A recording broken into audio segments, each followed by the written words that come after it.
मार्च 2025 में राजपत्रित अधिसूचना के अनुसार यह हर वर्ष अब 23 सितंबर को मनाया जाएगा। आयुष एवं आयुष शिक्षा विभाग द्वारा आयुर्वेद दिवस के उपलक्ष्य में अनेक कार्यक्रमों का आयोजन किया गया। इन्हीं कार्यक्रमों की श्रृंखला में आज आयुर्वेद दिवस का मुख्य कार्यक्रम जिला कार्यालय हरिद्वार के इस परिसर में आयुर्वेदिक जिला एवं यूनानी कार्यालय हरिद्वार एवं अधीक्षक ऋषिकुल फार्मेसी के संयुक्त तत्वाधान में इस संगोष्ठी का आयोजन किया गया है। आयुर्वेद दिवस की मुख्य थीम लोगों और ग्रहों के लिए Ayurveda, Ayurveda for planet and people. इस वर्ष 2025 के लिए Ayurveda for people and planet रखी गई है। आयुर्वेद एक प्राचीन विधा है और प्राचीन समय से ही 5 भौतिक कल्पना, त्रिदेशों की साम्यता और सार्वभौमिक सिद्धांतों पर आधारित है। इसका मूल सिद्धांत ही यत्र पिंडे तत्र ब्रह्मांडे है। आयुर्वेद दिवस की थीम और आयुर्वेद दिवस पर हमारे संकल्प को पुनः दर्शाता है। कार्यक्रम को आगे बढ़ाते हुए आइए हमारे बीच उपस्थित सभी गणमान्य चिकित्सा अधिकारियों का मैं डॉक्टर मनीषा चौहान हार्दिक अभिनंदन करती हूँ। आज के इस कार्यक्रम में हमारे बीच मुख्य अतिथि के रूप में उपस्थित हैं professor doctor Ajay Kumar Gupta sir, विभागाध्यक्ष शल्य तंत्र विभाग ऋषिकुल परिसर उत्तराखंड आयुर्वेद यूनिवर्सिटी हरिद्वार। इसके साथ हमारे बीच विशिष्ट अतिथि के रूप में उपस्थित हैं श्री विष्णु अग्रवाल जी, मैनेजिंग डायरेक्टर साई वेदा वेलनेस सेंटर हरिपुर कला देहरादून। हमारे बीच हैं डॉक्टर स्वास्तिक सुरेश जी, जिला आयुर्वेदिक एवं यूनानी अधिकारी महोदय, डॉक्टर अशोक तिवारी जी, अधीक्षक ऋषिकुल राजकीय आयुर्वेदिक फार्मेसी हरिद्वार, डॉक्टर अतुल सिंह नेगी, अपर जिला आयुर्वेदिक एवं यूनानी अधिकारी हरिद्वार जिला संघ के अध्यक्ष डॉक्टर अवनीश उपाध्याय जी, हरिद्वार जिला संघ के सचिव डॉक्टर प्रदीप कुमार जी, और साथ ही हमारे बीच उपस्थित हैं आयुर्वेद दिवस के हरिद्वार नोडल अधिकारी डॉक्टर विक्रम रावत तथा इसके साथ उपस्थित सभी चिकित्सा अधिकारी एवं ऋषिकुल कॉलेज से आए सभी पीजी स्कॉलर्स का भी मैं हार्दिक अभिनंदन करती हूँ। भारतीय संस्कृति में हर कार्यक्रम की शुरुआत देव को नमन करके देव स्तुति से की जाती है। आइए इसी परंपरा का वहन करते हुए इस कार्यक्रम को आगे बढ़ाने के लिए मैं अपने बीच उपस्थित मुख्य अतिथि professor doctor Ajay Kumar Gupta sir, विशिष्ट अतिथि डॉक्टर विष्णु अग्रवाल जी और एवं शॉल भेंट करके प्रोफेसर डॉक्टर अजय कुमार गुप्ता जी का हार्दिक अभिनंदन करती हूँ।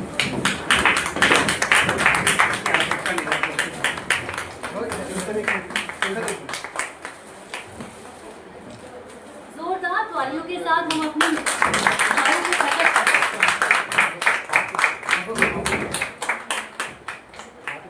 अपने बीच उपस्थित प्रोफेसर डॉक्टर अजय कुमार गुप्ता जी को निवेदन करती हूँ कि मैं अपने विचारों उद्बोध द्वारा हमारा ज्ञानवर्धन करें।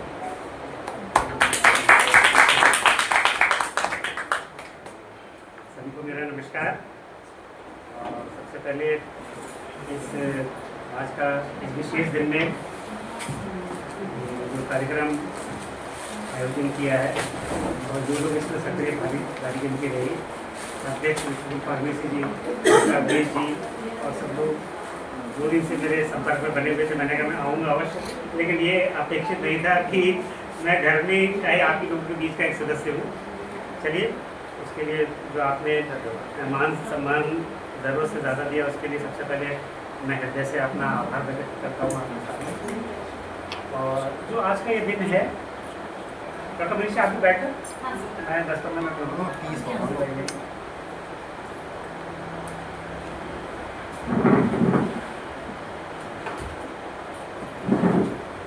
आज का दिन बहुत विशेष दिन है।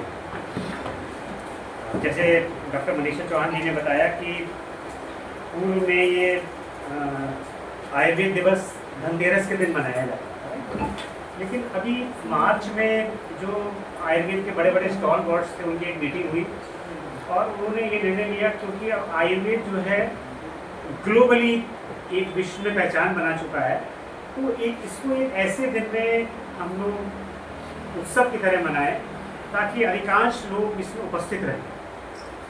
क्योंकि धनतेरस में ये रहता था, दीपावली है, भैया दूज है, तो कुछ लोग अवकाश में भी चले जाया करते थे। तो उसमें ये तिथि 23 सितंबर की बहुत गहन मंत्रणा के बाद निर्धारित की गई, क्योंकि 23 सितंबर नॉर्दर्न हेमिस्फीयर में ये ऑटमन इक्विनॉक्स के नाम से जाना जाता है, जिसमें सूर्य की किरणें इस तरह से पड़ती हैं कि दिन और रात्रि जो है ये लगभग बराबर है, और जो दिन का समय और रात का समय बराबर रहता है। इस मूलभूत विचारधारा को आयुर्वेद के साथ जोड़ करके माना गया कि ये एक बैलेंस को इंडिकेट करती है, ये एक हार्मोनी को इंडिकेट करती है, ये एक इक्विलिब्रियम को इंडिकेट करती है, क्योंकि हमारे आयुर्वेद के सिद्धांत भी यही कहते हैं कि जब तक हमारे शरीर में समदोषा, समाग्निशा, समधातु मल क्रिया नहीं होगा, तब तक हम स्वस्थ की परिकल्पना नहीं कर सकते। तो इसी उद्देश्य से 23 सितंबर का दिन निश्चित किया गया कि इस दिन 10 मार्च 10 है। अब आने वाले समय में हर वर्ष इसको 23 सितंबर को मनाएंगे, क्योंकि प्रकृति और पुरुष दोनों एक तालमेल में काम करते हैं।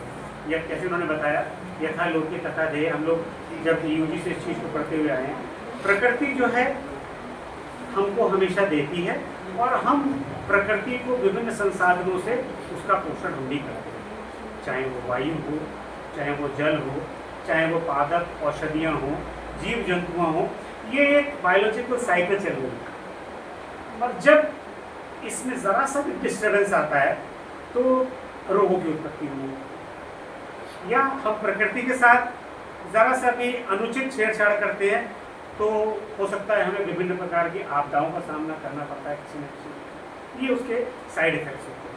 तो ये सारे दृष्टिकोण के को ध्यान में रखते हुए 23 सितंबर 2025 से आयुर्वेद दिवस मनाने की एक परिकल्पना और इसका गजट नोटिफिकेशन भी जारी किया गया, और आने वाले समय में हम लोग सामूहिक रूप से इस उत्सव को मनाएंगे। आज भी माननीय कुलपति जी हमारे सभागार में थे और हमारे सभी यूजी पीजी के छात्र और फैकल्टी मेंबर्स ने इसको जोर शोर से मनाया, और कुछ कार्यक्रम अभी भी चल रहे हैं। तो ये एक बहुत ही गहन चिंतन का विषय है।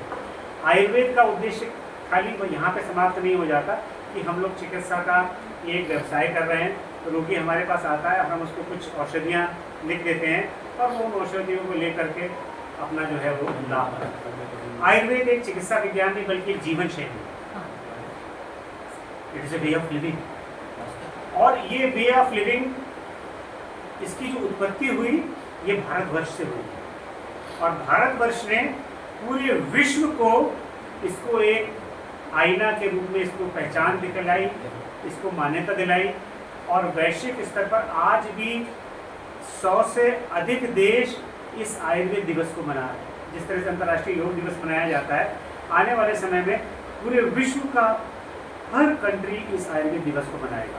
इसमें हमारी बहुत जिम्मेदारियां हैं।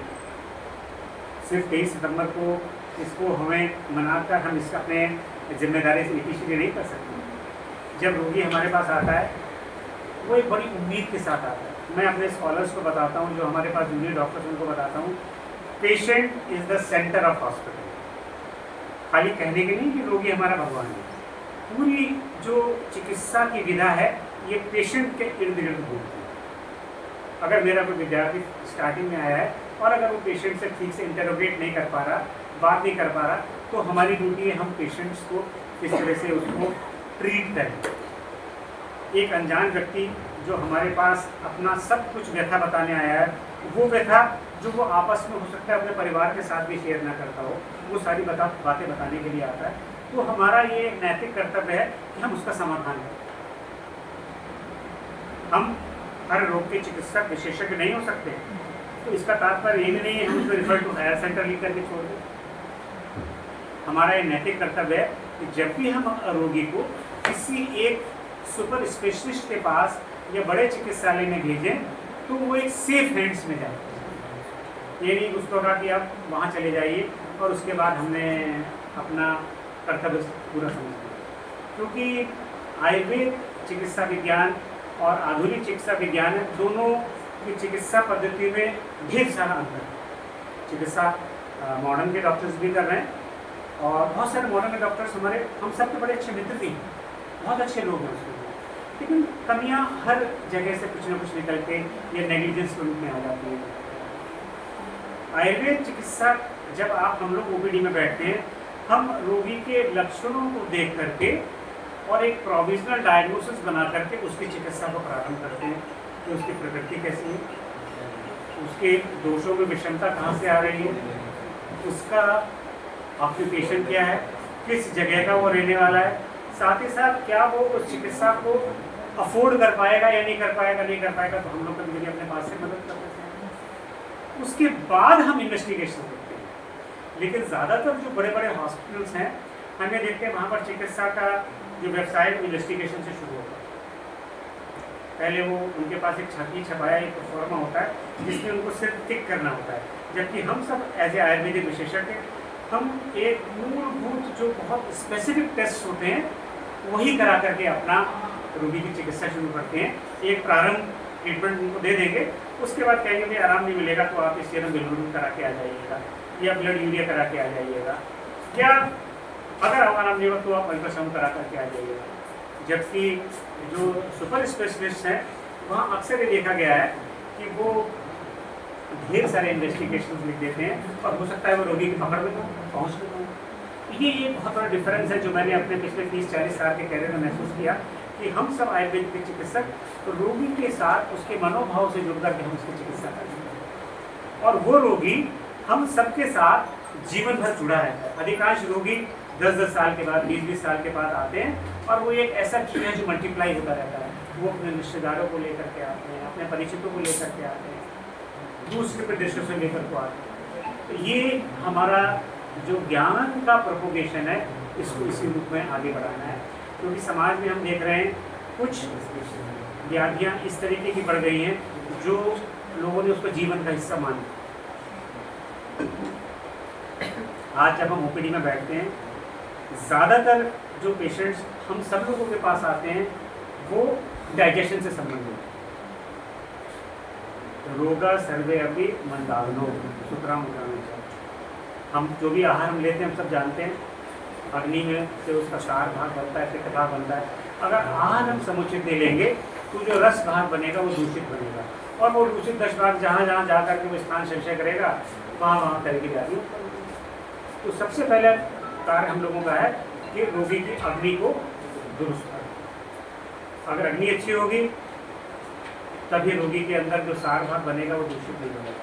जब रोगी हम सब लोगों के पास आते हैं, आजकल एनोरेक्टल प्रॉब्लम बहुत ज़्यादा बढ़ रही है, तो मैं अपने स्कॉलर्स को बताता हूँ एनोरेक्टल प्रॉब्लम्स चाहे वो अर्श हो या बगंदर हो, फिशुला, परिकर्तिका, फिशर, ये इनका स्थान संशय जरूर एनल रीजन में रीजन में हुआ है, but these diseases they start from the liver. इनकी शुरुआत लीवर से होती है, लीवर की शुरुआत।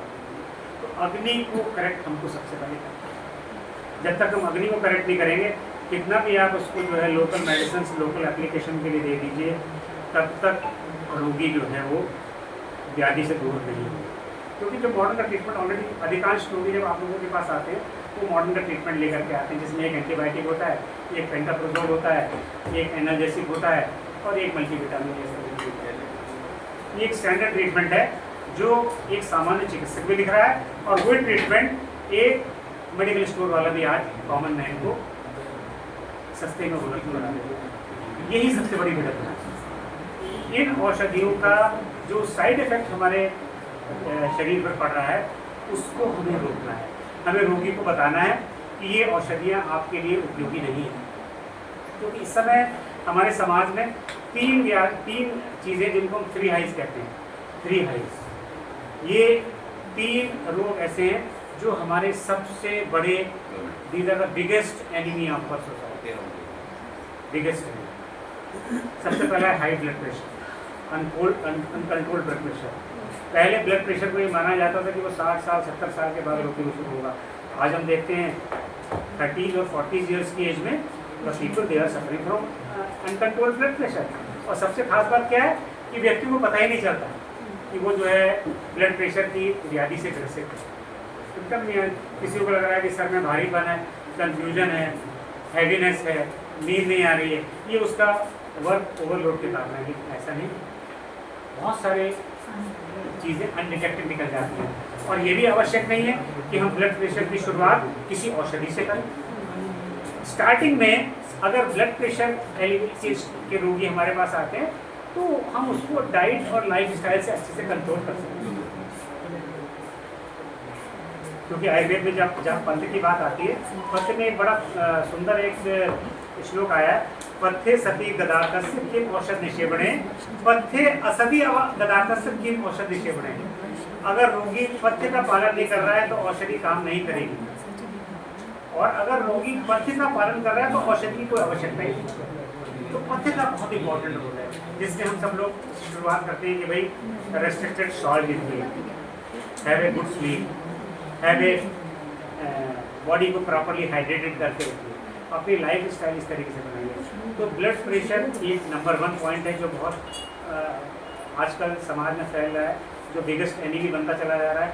और ये जब ब्लड प्रेशर अनकंट्रोल हो जाता है, समस्या ये नहीं है कि ब्लड प्रेशर या हाइपरटेंशन सिर्फ जो है कार्डियक पैथोलॉजी करेगा, स्ट्रोक कर सकता है, कोई स्मॉल ब्लड प्रेशर रखकर करके स्ट्रोक कर सकता है, right. Renal toxicity, kidney damage, blood pressure silently बढ़ रहा है, रीनल एक बड़ा कारण किडनी की नेफ्रोटॉक्सिसिटी का अनकंट्रोल ब्लड प्रेशर हो जाता है। तो अगर हम स्टार्टिंग में रोगी को आइडेंटिफाई कर लें, उसको पथ्य बताएं, बजाय इसके हम खाली उसको एक बीपी की मेडिसिन दे दें तो हम उसको ढेर सारी आपदाओं से होने से बचा सकते हैं। क्योंकि जो आज का जो आयुर्वेद दिवस का जो उन्होंने थीम दिया है, Ayurveda for people and planet. People में हम सब आते हैं, रोगी भी और हम सारे लोग भी पीपल में आते हैं। प्लैनेट के अंदर जितनी भी हमारी औषधियाँ हैं, जितने भी हमारा लाइव स्टॉक है, जितने भी हमारे लिविंग बींग्स हैं, उसमें मनुष्य हैं, पशु हैं, हमारा वातावरण है, हमारे सारे एनवायरनमेंट हैं, उन सबको जब तक हम संजो कर नहीं रखेंगे तब तक हम जीवन को सही नहीं बना सकते। क्योंकि जो मिल्क प्रोडक्ट्स या मिल्क का हम सेवन कर रहे हैं, अगर हम अपने हमारे जो लाइफ स्टॉक है, हमारे पशु हैं, वो किस तरह की औषधियाँ, क्योंकि बीमार हो भी पड़ेगा। अगर हम उनको आयुर्वेदिक हर्ब से ठीक नहीं करेंगे, उनको खान पान पौष्टिक आहार अच्छा नहीं देंगे, तो हमें प्रोडक्ट्स अच्छे नहीं होंगे। एक स्टडी की गई थी कि अगर दिल्ली के आसपास का जो एनसीआर का एरिया है, वहाँ जो वेजिटेबल्स उगाई जा रही हैं और एक वो वेजिटेबल्स जो गंगा जी के किनारे उगाई जा रही हैं, दोनों के अंदर जब स्टडी किया गया तो पाया गया कि जो एनसीआर में जहाँ पर ढेर सारे फैक्ट्रीज लगी हुई हैं, उनके कारण वहाँ का जो औषधियाँ हैं उनमें कार्सिनोजेंस की मात्रा ज़्यादा है बनिस्बत उसके जो एक शुद्ध पौष्टिक खाद से या सामान्य गंगा जी के किनारे पाई जाती है। और वो औषधियाँ हमारे सबके घरों में वो आए हुई। हम सब लोग देखते हैं कि जब हम छोटे छोटे थे तो इतनी बड़ी बड़ी भिंडियाँ हमको खाने को मिलती थी, बहुत कोमल, जो चाहे वो लौकी हो, चाहे वो तोरई हो, तो बहुत ही पौष्टिक आहार मिलता था। आज जो भी फल हैं, जो भी पादप हैं, जो भी वेजिटेबल्स हैं, ऐसा लगता है कि जैसे वो फैक्ट्री से बन करके आई हूँ और बड़ी सुंदर सजी हुई एक डिज़ाइन में लगी रहती है, चाहे वो मेलन हो, वाटरमेलन हो, सेम साइज़ की आती है। तो ये बड़ा ही एक विडंबना का विषय है कि वो खाद्य पदार्थ नहीं हो पा रहा है। मेरे पास कभी कभी हमारी ओपीडी में कुछ पेशेंट्स रीनल टॉक्सिसिटी के लिए आ जाते हैं, जिनका क्रिएटिनिन बढ़ा हुआ है। उनको हम औषधियाँ तो ज़्यादा नहीं दे सकते क्योंकि किडनी को लोड नहीं देना है। मैं उनको 15 मिनट आधा घंटा बैठाकर इस बारे में कन्विंस करता हूँ कि आप अपना आहार विहार नियंत्रित करें। जो हम लोग मजबूर हैं, जो वेजिटेबल्स आ रहे हैं उन वेजिटेबल्स को हम लेंगे ही लेंगे, लेकिन उन वेजिटेबल्स को हम फाइनली चॉप करके, specially those persons who are having elevated creatinine या जिनका ब्लड प्रेशर ज़्यादा है, कहते हैं उनको आधा घंटे के लिए आप पात्र में भिगो के रख दीजिए और 2-3 बार उसको आप उसका वाटर आप जो है निकाल के तब उसको आप ले सकते हैं, ताकि उसका टॉक्सिसिटी यथासंभव हम कम कर सकते हैं। ये कुछ छोटे छोटे प्रयोग है जिनसे कि हम अपना जीवन जो है अच्छा बना सकते। एक मैंने ब्लड प्रेशर बताया, दूसरा जो बढ़ रहा है that is high cholesterol. High cholesterol के पेशेंट्स हम सब लोगों के पास बहुत ज़्यादा आ रहा है आजकल, और लोग उसको लाइटली लेते हैं। हम सब लोग जानते हैं कि जब हम लोग बचपन में थे या हमारे पेरेंट्स हमको बताते हैं, तब ये रिफाइंड ऑयल नाम का कोई अस्तित्व नहीं था। नाम उसका रिफाइंड रख दिया, जो हमको सबको भ्रम में रखता है। हमारे जो सामान्य जन वो सोचते हैं हम रिफाइंड बढ़िया से पैक में लिया है और वो रिफाइंड हो चुका, but it is very very hard, very very hard. तो हम सब, आप लोग भी, हम अपने रोगी को बताते हैं कि आप यथासंभव या तो सरसों का तेल हो जो कच्ची घानी का निकला हुआ हो, या देसी घी का आप प्रयोग करिए और अति मात्रा में इसको अवॉइड करिए, क्योंकि ये धीरे धीरे जाकर के चल जाएगा। हम सबके घर में जिन लोगों ने मॉड्यूलर किचन बनाई है, वो जब अपने किचन की चिमनी की सर्विसिंग कराते हैं तो वो देखते होंगे कि उस किचन की चिमनी की जब सर्विस करने वाला सर्विस आता है तो कितना उसमें से काला काला उसका एक्सट्रैक्ट निकल के आता है, जो निकलता नहीं है।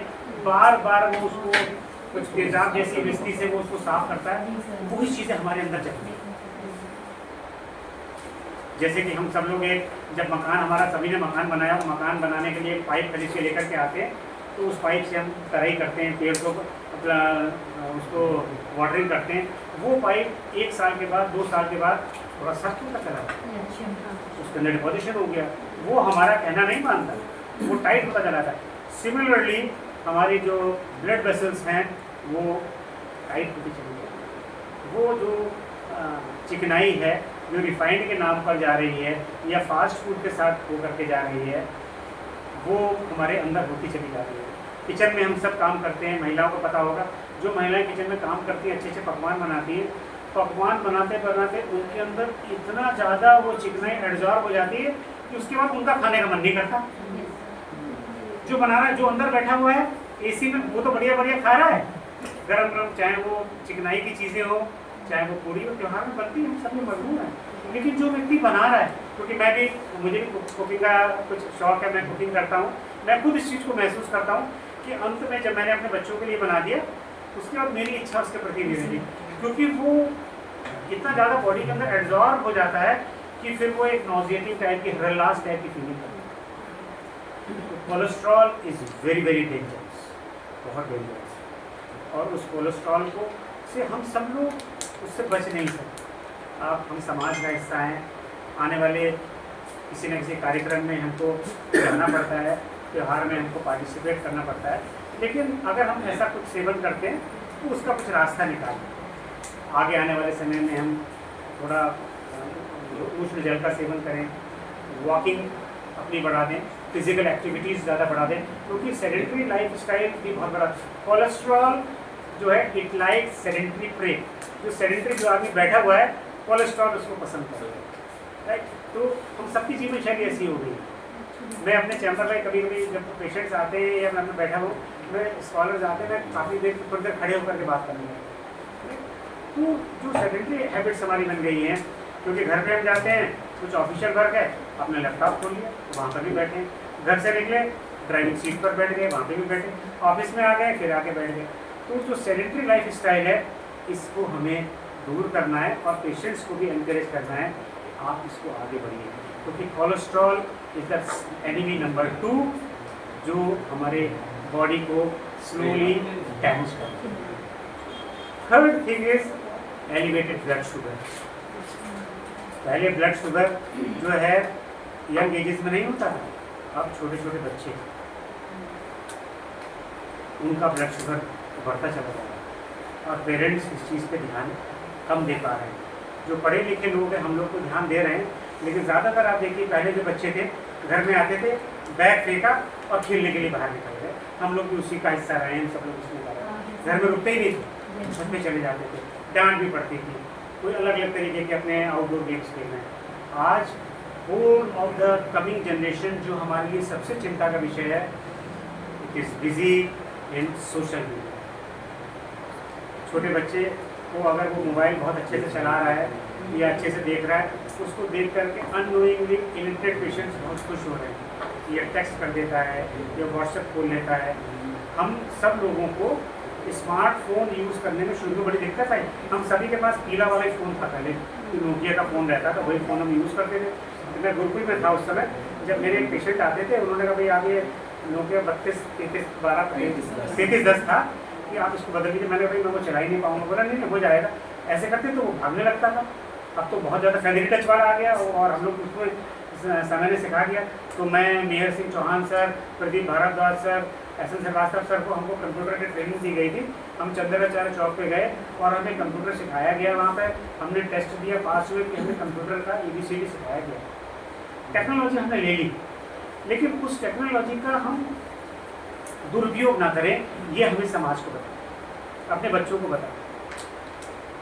AI जो आ गया है, इस AI ने आने वाले समय इतना भयावह बना दिया है। अभी मैं एक वीडियो देख रहा था, ये surgeon is operating for stenosis pyelonephritis का कोई केस था और वो कहीं दूर से बैठकर पाइलोप्लास्टी कर रहा है, रोबोटिक पाइलोप्लास्टी, सिटिंग समवेयर एल्स, और बेंगलोर में वो पाइलोप्लास्टी हो रही है। ये खतरनाक क्यों है? क्योंकि हमें समाज को ये बताना है कि today's doctors, they are being trained by ChatGPT, and after being receiving trained by ChatGPT, AI will take care of their health problems. अभी तो रोगी आपके पास आता है, आपने नब्ज पकड़ी, इस नब्ज पकड़ने से खाली नब्ज देखना है नहीं, एक पॉजिटिव एनर्जी भी आपकी पेशेंट में ट्रांसफर होती है। ये सत्यता है। अगर ये जल डॉक्टर वशिष्ठ ने मेरे सामने एक सद्भावना से रखा है, तो ये जल मेरे को जो है ये पॉजिटिविटी देगा। लेकिन अगर किसी व्यक्ति ने, आप किसी के घर गए और जो भी आपको जल दिया है या जो भी मिष्ठान आपको दिया है, अगर वो अच्छी भावना से नहीं दिया है तो वो आपके अंदर एक पॉजिटिव एनर्जी नहीं रहेगा और वो फलीभूत नहीं होगा। आप सबके पास संजीवनी, गोदंती, योगराज जुगलू देते हैं। योगराज जुगलू खाली जॉइंट पेन में नहीं, आप ढेर सारी दूसरी दवाओं में दे देते हैं। लेकिन वही औषधि, वही त्रिफला गुगलू अगर आपने मल्टीपल डायरेक्शन से एक साथ भावना से दी है, तो वो त्रिफला गुगलू एनर्जेटिक प्रॉब्लम में भी फायदा करेगी और वो बैक को भी हो सकता है ठीक करता है। तो हम जब रोगी की चिकित्सा करते हैं, उस चिकित्सा के साथ हमारी भावना क्या जा रही है, ये एक बहुत इंपॉर्टेंट चीज़।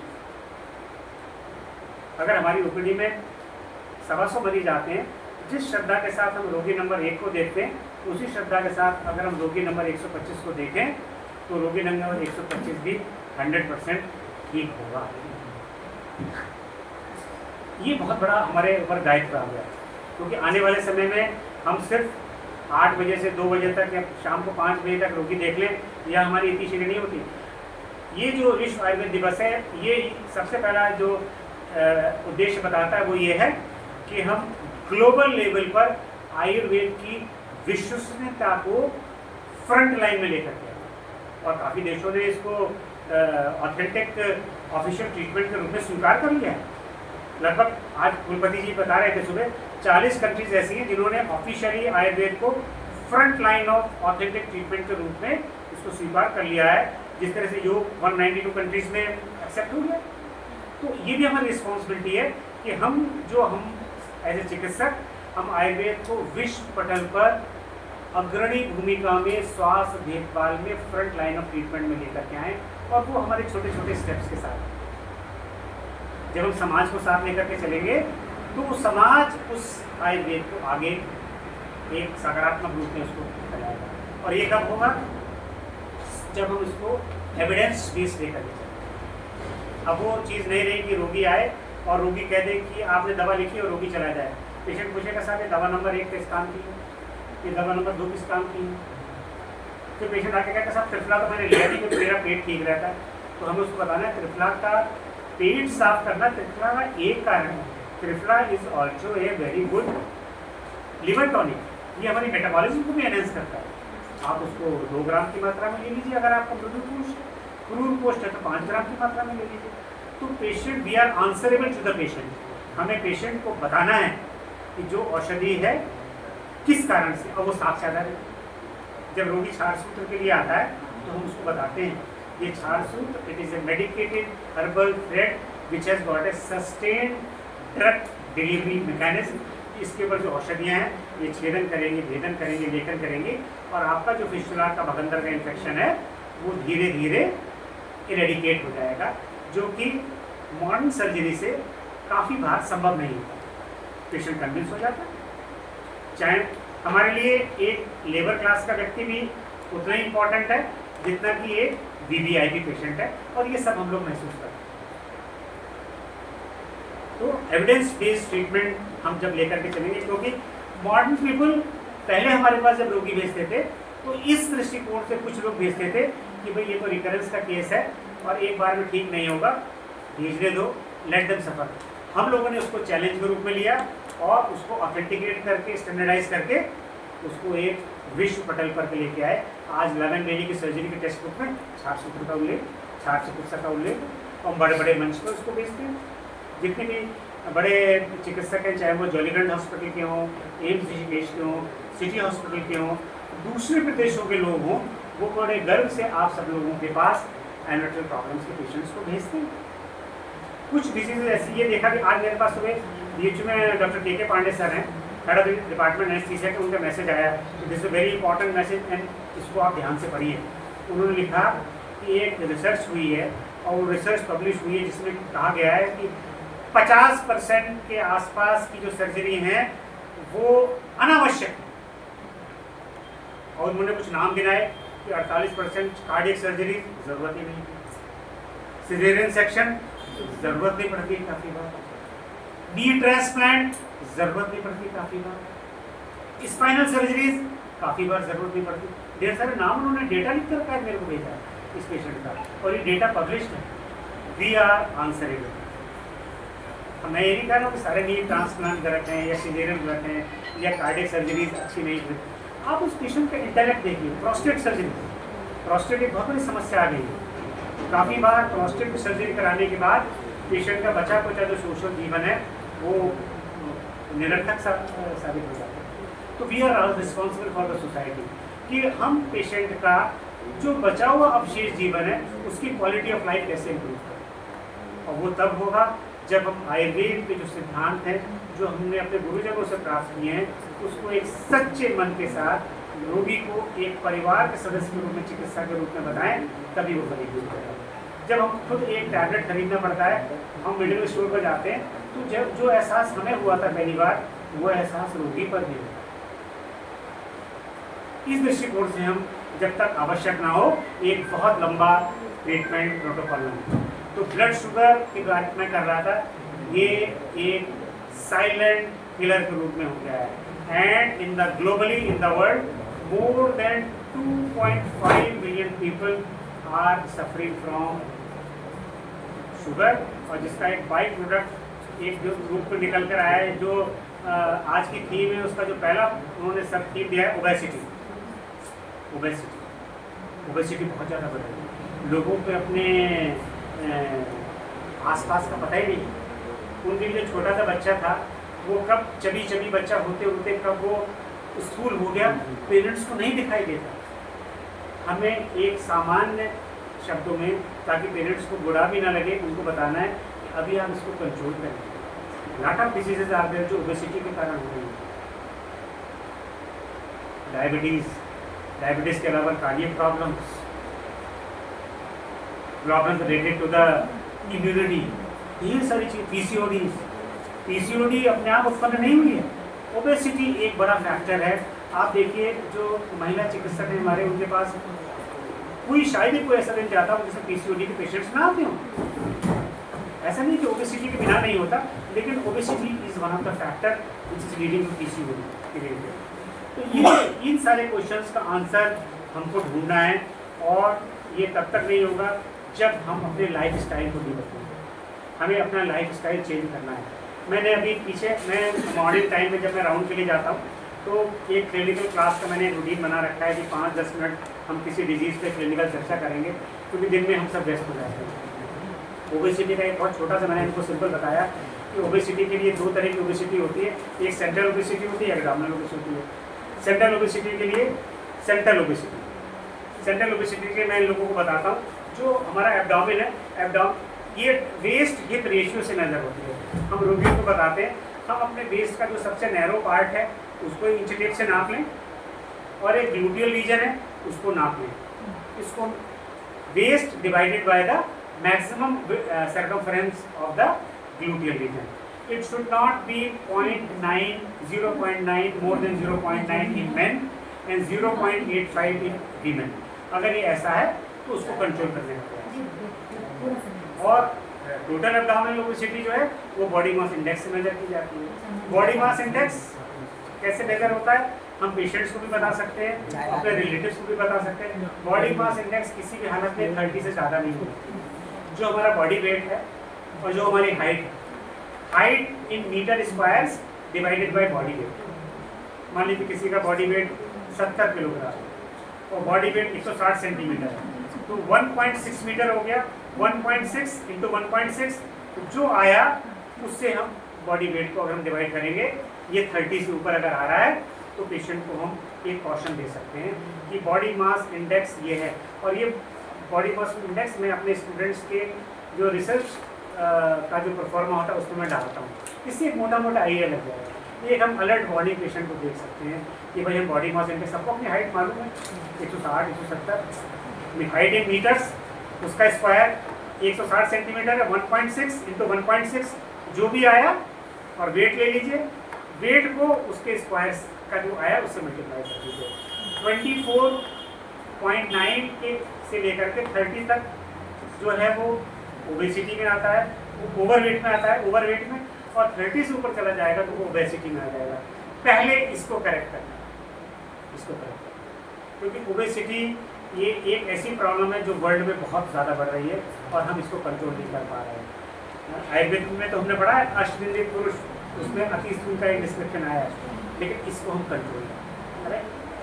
ये चीज़ें हैं जो एक बहुत बड़ा हमारे समाज में योगदान हो सकता है अगर हम यहाँ से शुरुआत करें।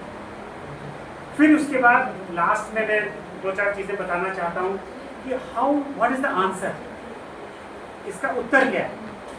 इसका उत्तर हम सब लोगों को मालूम है, हमारे दिनचर्या है। आयुर्वेद के जो हमारे सिद्धांत है उसी के अंदर इसका आंसर छिपा हुआ है। हमारी लाइफ स्टाइल कैसी हो, हमारी दिनचर्या कैसी हो, हमारी ऋतुचर्या कैसी हो, हमारा आहार विहार कैसा हो, उस पर हमारा निर्भर करता है किस तरह का आहार। फाइब्रस डाइट सबसे पहली चीज़ है। फाइब्रस डाइट, नाम हम सब लोग सुनते हैं कि फाइब्रस डाइट होनी चाहिए। फाइब्रस डाइट हम सामान्य भाषा में हम रोगी को बताते हैं रेशे वाली सब्जियां खाइए। जब पेशेंट हमसे कहता है क्या मैं जूस पी सकता हूँ, तो हम उससे कहते हैं भाई आपके अभी दांत हैं, बोले हाँ मेरे दांत हैं, तो आपके लिए जूस नहीं, आपके लिए फ्रूट है। क्योंकि जो उसका रेशा है जो आप फेंक देंगे, that is more important.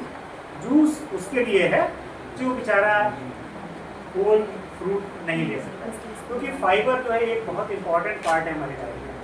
Fibre के ढेर सारे उपयोग। फाइबर हमें ग्रीन वेजिटेबल से मिलता है, फाइबर हमें फ्रूट से मिलता है, मेलन से मिलता है, और सबसे बड़ा सोर्स फाइबर का जो मैं पेशेंट को बताता हूँ जो क्रॉनिक कॉन्स्टिपेशन को लेकर के आते हैं, चक्की वाला आटा। अभी समय हमारे पास, हम लोगों के पास नहीं रहता है। पहले हम सब लोग घर में गेहूँ, कुछ लोग अभी भी करते हैं, गेहूँ लाते हैं, धोते हैं, फिर चक्की पे ला के पिसा के लाते हैं। मान लीजिए अगर ऐसा नहीं कर पाते हैं तो हम उनसे कहते हैं आपके घर के आसपास कोई भी चक्की रहेगी, वहाँ से आपको शुद्ध आटा मिल जाएगा, क्योंकि वो होल ग्रेन है, वो आपको चाहिए। जब हम आटा पिसाते हैं तो कितना पिसाते हैं? 15-20 किलो। और जो दुकानदार के पास जो एक सुंदर सा पैकेट में रखा हुआ है, उसकी एक एक्सपायरी डेट लिखी हुई है, वो ढेर सारे बल्क में फैक्ट्री से पैक होकर के आया है, पता नहीं कब का पैक हुआ है। हम तो 5-10 किलो ले आएंगे, प्रोटीन भी इसकी बहुत सुंदर बनेगी, बट वो जा करके हमारी इंटेस्टाइन की म्यूकोसा में एडेयर होगा। जो ये चक्की वाला आटा है, ये हमारे इंटेस्टाइन में फाइबर तो देगा ही देगा, उसके साथ जिस तरह से हम स्कॉच ब्राइट से बर्तन को साफ करते हैं, ये हमारे इंटेस्टाइन की लेयर की क्लींजिंग भी करता है। Fibre number 1, it increases the stool bulk, stool bulk बढ़ा।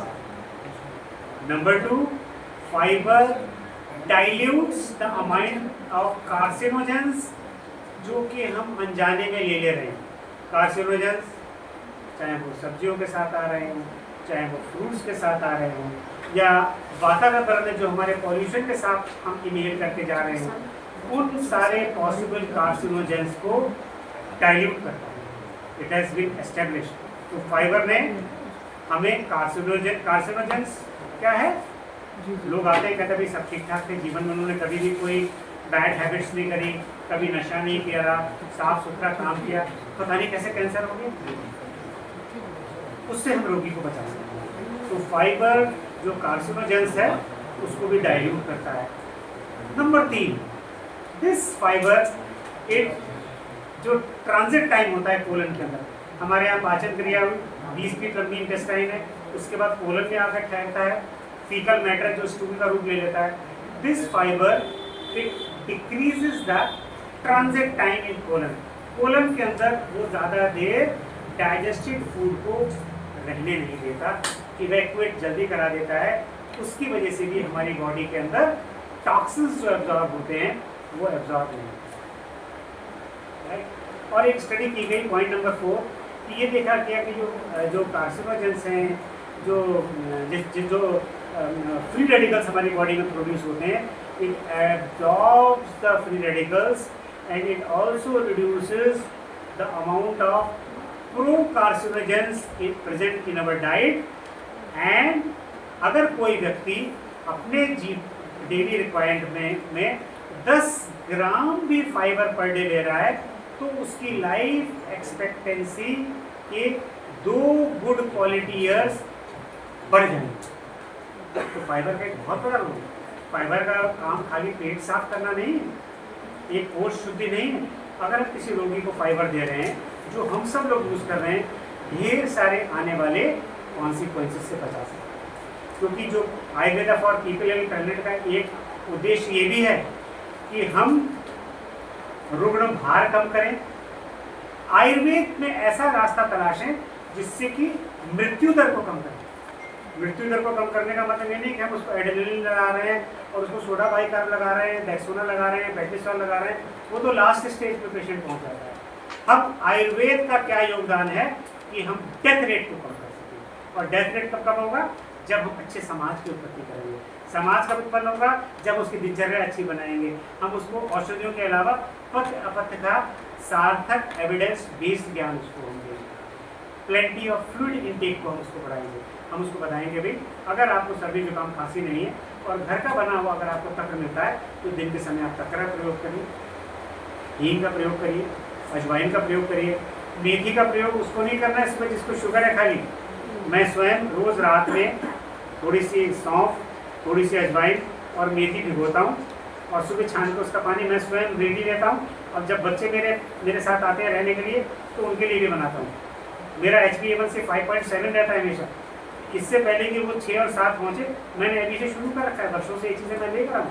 4 बादाम भी भिगोता हूँ, 1 अखरोट भी भिगोता हूँ, डेली लेता हूँ। अपने छात्रों को भी बताता हूँ और रोगियों को भी बताता हूँ। किसी औषधि की ज़रूरत ही नहीं लेने के लिए। तो मिनिमम मेडिकेशंस, क्योंकि जितने भी एनर्जेटिक ड्रग्स हैं हम सब लोग जानते हैं, दे आर नेफ्रोटॉक्सिन्स, दे आर हिपेटोटॉक्सिन। कभी बहुत आवश्यक होता है तो हम उसको दे सकते हैं और वो भी सब ऑप्टिमल डोज। आजकल मार्केट में पैरासीटामॉल भी 650 पावर में आ गया है। पेशेंट आता है कहता साहब मैं सूमो लेकर के आया हूँ और मैं बिल्कुल ठीक हूँ। नो, हम अपने स्कॉलर्स को बताते हैं अगर ज़रूरत हो पैरासीटामॉल की आधी गोली आती है। अगर कोई पेशेंट है जो जिसका किडनी फंक्शन कॉम्प्रोमाइज़ है उसको एनाल्जेसिक ड्रग्स बिल्कुल नहीं देंगे। मॉडर्न साइंस कहता है tramadol is the safest. Tramadol आसानी से मिलेगी नहीं। क्रोसिन या पैरासीटामॉल का काम खाली बुखार उतारना नहीं है, it has got analgesic action also. अगर किसी को एनाल्जेसिक एक्शन की आवश्यकता होता है तो उसको आधी गोली पैरासीटामॉल की दे सकते हैं इमरजेंसी में। हमारा मॉडर्न मेडिसिन से कोई परहेज नहीं है, लेकिन उसको कब उपयोग करना है ये हमें जानना चाहिए। मैंने कई वर्षों से फिस्टुला के पेशेंट्स में ट्रीटमेंट करते समय एंटीबायोटिक्स यूज़ नहीं किया है और मैं इसको बड़े मंच पर भी बोलता हूँ, साझा करता हूँ इस चीज़ को। और हमारे स्कॉलर्स भी इस चीज़ को ज़्यादा करते हैं। करूँगा जब पेशेंट हमारा टॉक्सिक होगा, जब उसका लाइफ थ्रेटनिंग कुछ प्रॉब्लम होगी उस समय हम यूज़ करेंगे। हमारा कोई परहेज नहीं है, लेकिन पहला उद्देश्य हमारा यह है कि रोगी को इस चीज़ का एहसास कराना कि कब हमको उन औषधियों का प्रयोग करना है। क्योंकि ये औषधियाँ हमारे जीवन में जो है स्लो पॉइजन की तरह गुड़ रही है। आहार के बारे में रोगी को बताती है कि रात का भोजन अच्छा होना चाहिए, पानी खाने के तुरंत बाद नहीं पीना है, पानी खाने के आधा से 1 घंटे के बाद पीजिए, बीच में आप थोड़े थोड़े सिप्स ले सकते हैं। सुबह उठकर अगर किसी ने गुनगुना पानी पी लिया, मेरे लिए चाहे जून का महीना हो चाहे दिसंबर का महीना हो, सुबह उठ के सबसे पहले मैं 2 ग्लास बड़ा गर्म पानी गर्म करता हूँ और पहले मैं वो पानी लेता हूँ। उसके बाद जब ब्रश वगैरह कर लेता हूँ तो वो सौंफ वाला पानी पीता हूँ। यही चीज़ें, यही सामान्य चीज़ें हमें रोगी को बतानी है, तभी हमारा रुग्ण भार कम होगा। जब पेशेंट हमारे पास आता है तो हम पेशेंट से कहते हैं अटेंडेंट कौन है उसको बुला के लाओ।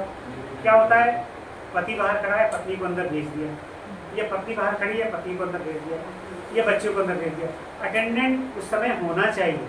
अटेंडेंट को हमको बताना है आप इनके स्वास्थ्य का ध्यान रखिए, इनको ये फ्रूट्स ला करके दीजिए, क्योंकि हो सकता है पत्नी संकोच के कारण बता ना पाए, या पति बाहर जाके पत्नी से बता ना पाए। तो हमारा ये ड्यूटी ये भी है कि हम उसको अटेंडेंट को कन्विंस करें कि इनको किस तरह के आहार की जरूरत है, तभी हम रोगी का हमें कंप्लायंस, अच्छा कंप्लायंस मिलेगा। तो ये ढेर सारे विषय हैं जिनको हम आने वाले समय में चर्चा करेंगे। काफ़ी सारी चीज़ें हम इसको फॉलो भी करते हैं, और निश्चित रूप से अगर हम इन छोटे छोटे स्टेप्स को लेकर के आगे चलें तो हम अच्छे समाज को प्रोड्यूस करेंगे, अच्छे स्टूडेंट्स को हम समाज में भेजेंगे, और हम हमारे सब अधिकांश जो साथी हैं बहुत अच्छा कार्य कर रहे हैं। मैं अंत में तहे दिल से आप सब लोगों का हृदय से बहुत आभार प्रकट करता हूँ कि आपने मुझे इस योग्य समझा कि मैं आके अपने जीवन के जो पिछले मेरे जीवन के 40-50 साल का अनुभव था उसके कुछ बिंदु अपने साथ साझा कर सकूं और अपने अनुभव बता सकूं, जिससे हम विश्व आयुर्वेद दिवस को प्रतिदिन अच्छे के साथ इसको हम सेलिब्रेट कर मनाएं। मैं सभी का बहुत हार्दिक धन्यवाद है। सर, मैं आपको और अवगत कराना चाहती हूँ, पिछले कुछ वर्षों से हमारे चिकित्सालयों में आयुष्मान आरोग्य मंदिर HWC की परिकल्पना जो आपने बोला उसी को आधारभूत और फलीभूत करने के लिए शायद रखी गई।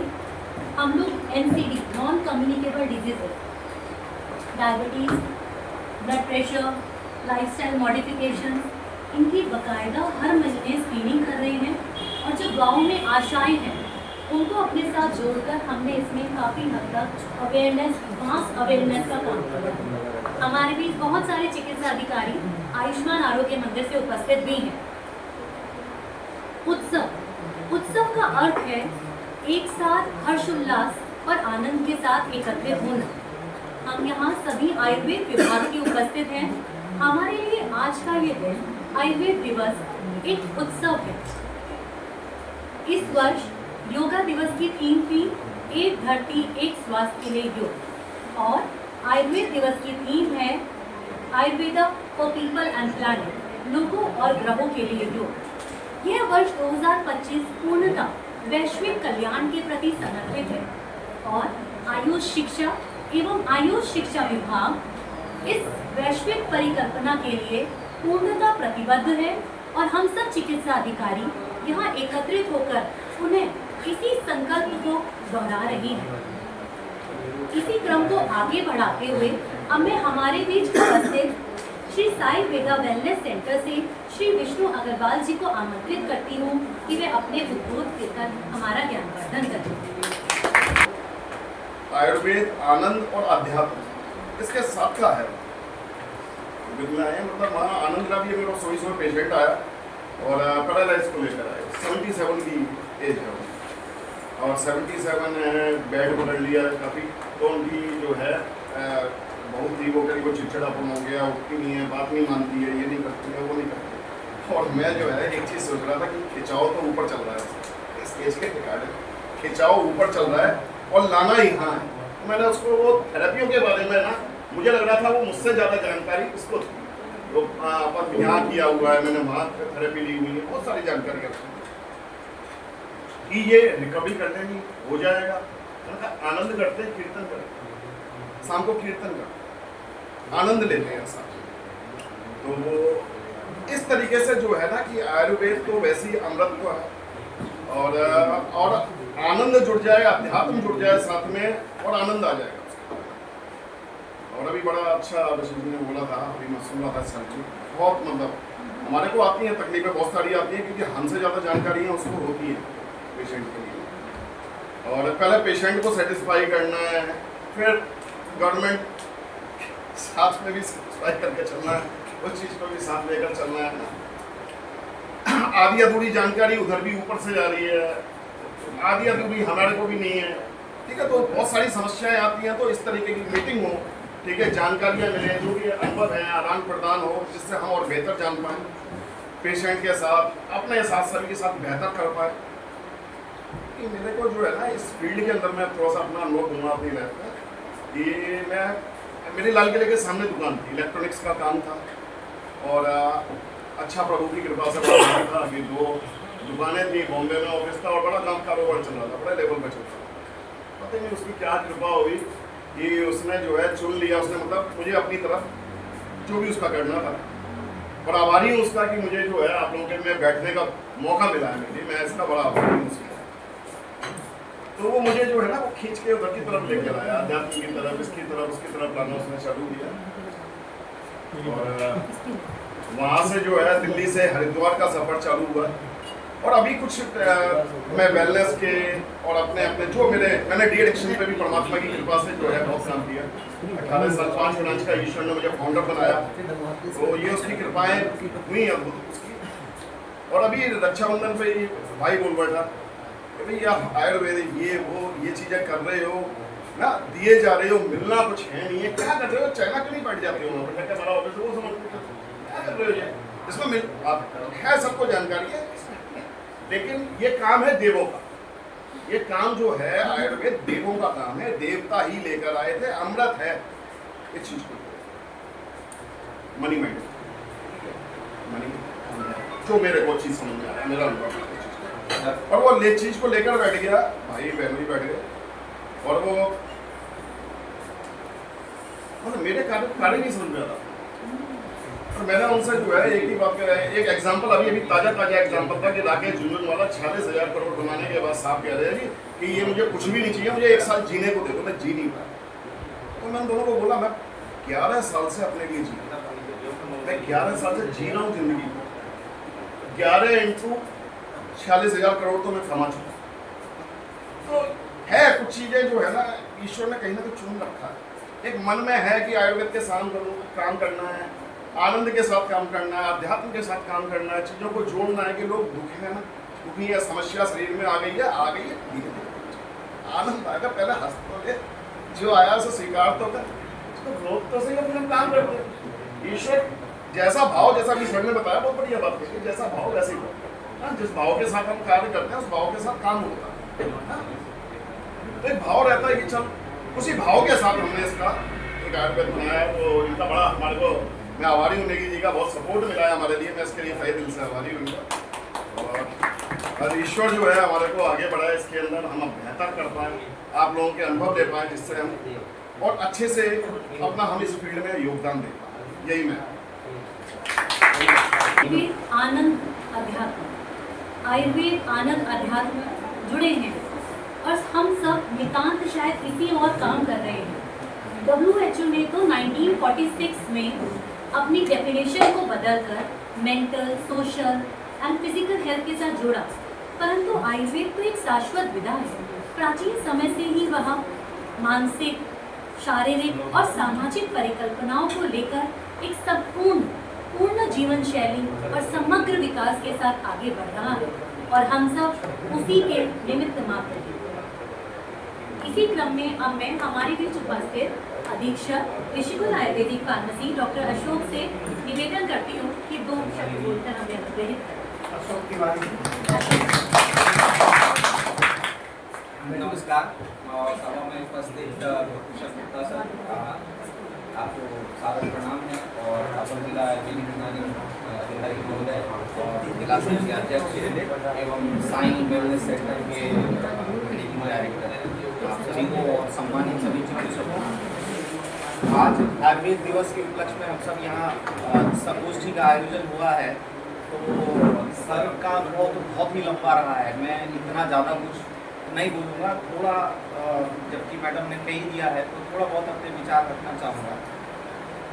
देखिए, संगोष्ठियाँ पहली बात तो आयुर्वेद दिवस, हम आयुर्वेद के परिवार के लोगों के लिए तो रोज ही आयुर्वेद दिवस होना चाहिए। एक पर्टिकुलर डे ही क्यों चुना गया, तो इसलिए चुना गया कि इस तरीके से हम नो टोबैको डे करते हैं, फादर्स डे करते हैं, या नो अल्कोहल डे करते हैं, टीबी डे करते हैं, तो उसी तरीके से एक अवेयरनेस क्रिएट हो। और उसके बाद जो है संगोष्ठी का आयोजन है। संगोष्ठी भी इसीलिए है कि एक दूसरे से कम्युनिकेशन हो जाए, एक दूसरे के अनुभव, जैसे सर ने अपने बहुत सारे अच्छे अनुभव बताए, तो उसको हम भी सीखेंगे, अपनाएंगे, तो संगोष्ठियों से भी ज्ञान अर्जन होता रहता है। सर के ही वक्तव्य में एक बात आई कि एविडेंस बेस्ड होना चाहिए, तो मैं कहता हूँ कि एविडेंस, एक मिर्जा गालिब हुए तो उन्होंने एक शेर लिखा था कि न मैं होता तो क्या होता, न मैं होता तो क्या होता, खुदा होता। अगर हमें होता ही नहीं तो फिर वो होता, ईश्वर होता ना। तो आप सोचिए कि कंटेम्पोरेरी साइंस 2 साल या 200 साल या 250 साल पहले आई, और वो हमसे ये आज सवाल होता है कि वेयर इज़ द एविडेंस। अगर हम वर्ल्ड मेडिकल हिस्ट्री को देखते हैं तो देखते हैं कि the first history and the first civilisation who has a written document about the medical science, जो आयुर्वेद है, जो चरक हमारे बृहत्त्रयी सब लघुत्रयी हैं, उससे 5000 साल पहले, जब तब भी लोग बीमार होते होंगे, तब भी उनका उपचार होता होगा। तो पहली ऐसी साइंस थी, पहली ऐसी सिविलाइजेशन थी जिन्होंने आयुर्वेद को एक डॉक्यूमेंट कर दिया कि जिस तरीके से हम मिलियन लव या डेविडसन या हैरिसन जो उनकी टेक्स्ट बुक्स हैं, तो वैसे ही हमारी 5000 साल पहले उन्होंने एविडेंस को क्रिएट कर दिया ना। Evidence you get by a literature और बाई एक्सपीरियंस। तो जो उन्होंने अनुभव किया उसको लिख दिया, डॉक्यूमेंट कर दिया, तो एक एविडेंस तो हमारे पास है। और देखिए इतना शानदार एविडेंस क्रिएट किया उन्होंने कि उसी समय उन्होंने अष्टांग आयुर्वेद की बात कर दी कि उन्होंने आयुर्वेद को 8 भागों में बांट दिया। उसी समय में उन्होंने चिकित्सा चतुष्पाद की बात कर दी, उन्होंने 4 वो भी चिकित्सा के विषय द्रव्याणी, उपस्थाता, रोगी, विपाद, चतुष्टयम की बात कर दी। उसी समय उन्होंने कह दिया कि चिकित्सा, जैसे इन्होंने धनोपार्जन की बात की, उसी समय उन्होंने कह दिया चिकित्सा नास्ति निष्फला। सर की बात में एक इम्यूनिटी का शब्द आया, उसी समय उन्होंने परोजस और अपरोजस की बात कर दी। सर की बात में एक ओबेसिटी का शब्द आया, उसी समय उन्होंने अष्टोनिंदित पुरुष की बात कर दी। तो एविडेंस तो बहुत ज़रूरत है हमें थोड़ा सा और पीछे जाने की, खोद के ले आने की, उसको आज के परिप्रेक्ष्य में रिलेट करने की, सब कुछ है हमारे पास। और चूँकि 12 साल में रुद्रप्रयाग में वहाँ चिकित्सा कर्म करता रहा, अब मैं फार्मेसी में आ गया हूँ, तो औषधि निर्माण, मैं आप सभी से ये भी अपेक्षा करूँगा कि आप लोग कभी टहलते हुए या इधर से जब गुजरे तो फार्मेसी में आए और फार्मेसी में निर्माण की प्रक्रिया को भी देखें। देखिए क्या खूबसूरत बात लिखी चरक में कि योगादपि विषम तीक्ष्णम उत्तमम भेषजम भवे भेषजम चापि दुर्युक्तम तीक्ष्णम संपद्यते विषम। दुनिया में कोई ऐसी चीज़ नहीं है जिसको अगर युक्तिपूर्वक उपयोग किया जाए तो वो भेषज ना हो। उन्होंने कहा जहर को भी उपयोग करेंगे तो उत्तमम भेषज, योगा विषम अगर युक्तिपूर्वक यूज किया जाए तो विष भी जो है। और एलोपैथी में क्या होता है, मैंने प्रोफेसर BM हेगड़े जो कि एलोपैथ के बहुत पथिश्री हैं, उनका एक वक्तव्य सुन रहा था, तो उन्होंने बड़ा शानदार एक लाइन मुझे बड़ी छप गई दिमाग में, कुछ कुछ चीज़ें छप जाती हैं। तो उन्होंने कहा कि there is an ill following a pill. कोई भी आप दवा लेते हैं तो जो है एक इल तो होगा ही, लेकिन हमारे उसमें जो है निरापद है। और होता क्या है कि देयर इज ए लीकेज और हमने उसको बंद कर दिया, एमसील लगा दिया। लेकिन आयुर्वेद तो ये कहता है कि लीकेज हो कहाँ से रहा है, जैसे सर ने कहा कि total hypertension is the cause behind. तो वो चीज़ आयुर्वेद में है। हमें थोड़ा सा प्रबुद्ध होने की ज़रूरत है, एक दूसरे को अपने अपने विचार शेयर करने की ज़रूरत है और नॉलेज को स्प्रेड करते रहना है। लाइफस्टाइल डिसऑर्डर्स की भी बात आ रही है। पहले भी अब देखिए, हमने बहुत पहले जब हम लोग अभी ग्रेजुएशन में गए भी नहीं थे तो एक बीमारी आई थी टेनिस एल्बो, उसका नाम सुना। अब सर ने स्मार्टफोन का जिक्र किया तो आज एक सेल्फी हैंड भी आ गया है। सेल्फी हैंड भी हो गया है, जो यहाँ से एल्बो में होता था अब सेल्फी हैंड होने लगा। तो ज़रूरत क्या है कि एक ट्राइपॉड का, मैं ये नहीं कहता कि हमें टेक्नोलॉजी फ्रेंडली नहीं होना चाहिए, होना चाहिए, लेकिन अगर एक ट्राइपॉड का इस्तेमाल करके भी देखा जा सकता है, स्क्रीन टाइम को कम किया जा सकता है। स्ट्रेस होने लगा है, पहले लोग स्ट्रेस होते ही नहीं थे। सर वेलनेस सेंटर को चलाते हैं, देखिए ये भी डॉक्यूमेंटेड है हमारे विलेज में। फूडी प्राइवेसी रासायन करके आता था, wellness centre just like that कि आप एक अलग जगह पे जाते हैं, रोगी को एक अलग व्यवस्था में रख देते हैं, तो वहाँ माहौल अच्छा होता है, सारी उसके फेवरिंग कंडीशंस होती है। The first science, the first philosophy जिन्होंने ये कहा कि हमको पहले रोगी को ट्रीटेबल बनाना है, पूर्व कर्म की बात की, पर first you just don't treat, just make him treatable first, then you start treatment. व्यवस्था पत्र में पथ्य अपथ्य की बात करनी है, और एक लाइटर क्योंकि रोगी को कम्युनिकेट करना ये बहुत बड़ी जिम्मेदारी है चिकित्सक की। केवल ऐसा ही नहीं कि व्यवस्था पत्र लिख दिया हमने और चलते बने, तो ये ड्यूटी तो होती रहेगी, लेकिन क्या है कि proper communication between patient and doctor ये बहुत ज़रूरी है। A good history is half done. अगर आपने बढ़िया हिस्ट्री ले ली तो आपने हाफ डन, आपने काम कर लिया। देखिए रक्तचाप की बात हुई, आवृत बातों के बारे में कितना पहले ही उन्होंने इतने टाइप के आवरण बता दिए उन्होंने। अष्टविध जो हम स्टूल टेस्ट, मूत्र की परीक्षा, अष्टविध परीक्षा बताई पहले ही। पहली ऐसी साइंस है जो कि अनुपान को बताती साथ में औषध का भक्षण काल भी बताया कि प्रागभक्तम, मध्यभक्तम, सभक्तम, ये सारी चीज़ें आयुर्वेद में हैं। ज़रूरत है कि केवल फॉलो करने की है। और अब ज़्यादा कुछ अनुभव नहीं है मेरा, सर के आगे तो बहुत कम अनुभव है, लेकिन ये है आप सभी से अनुरोध है कि शेयर करते रहें सभी।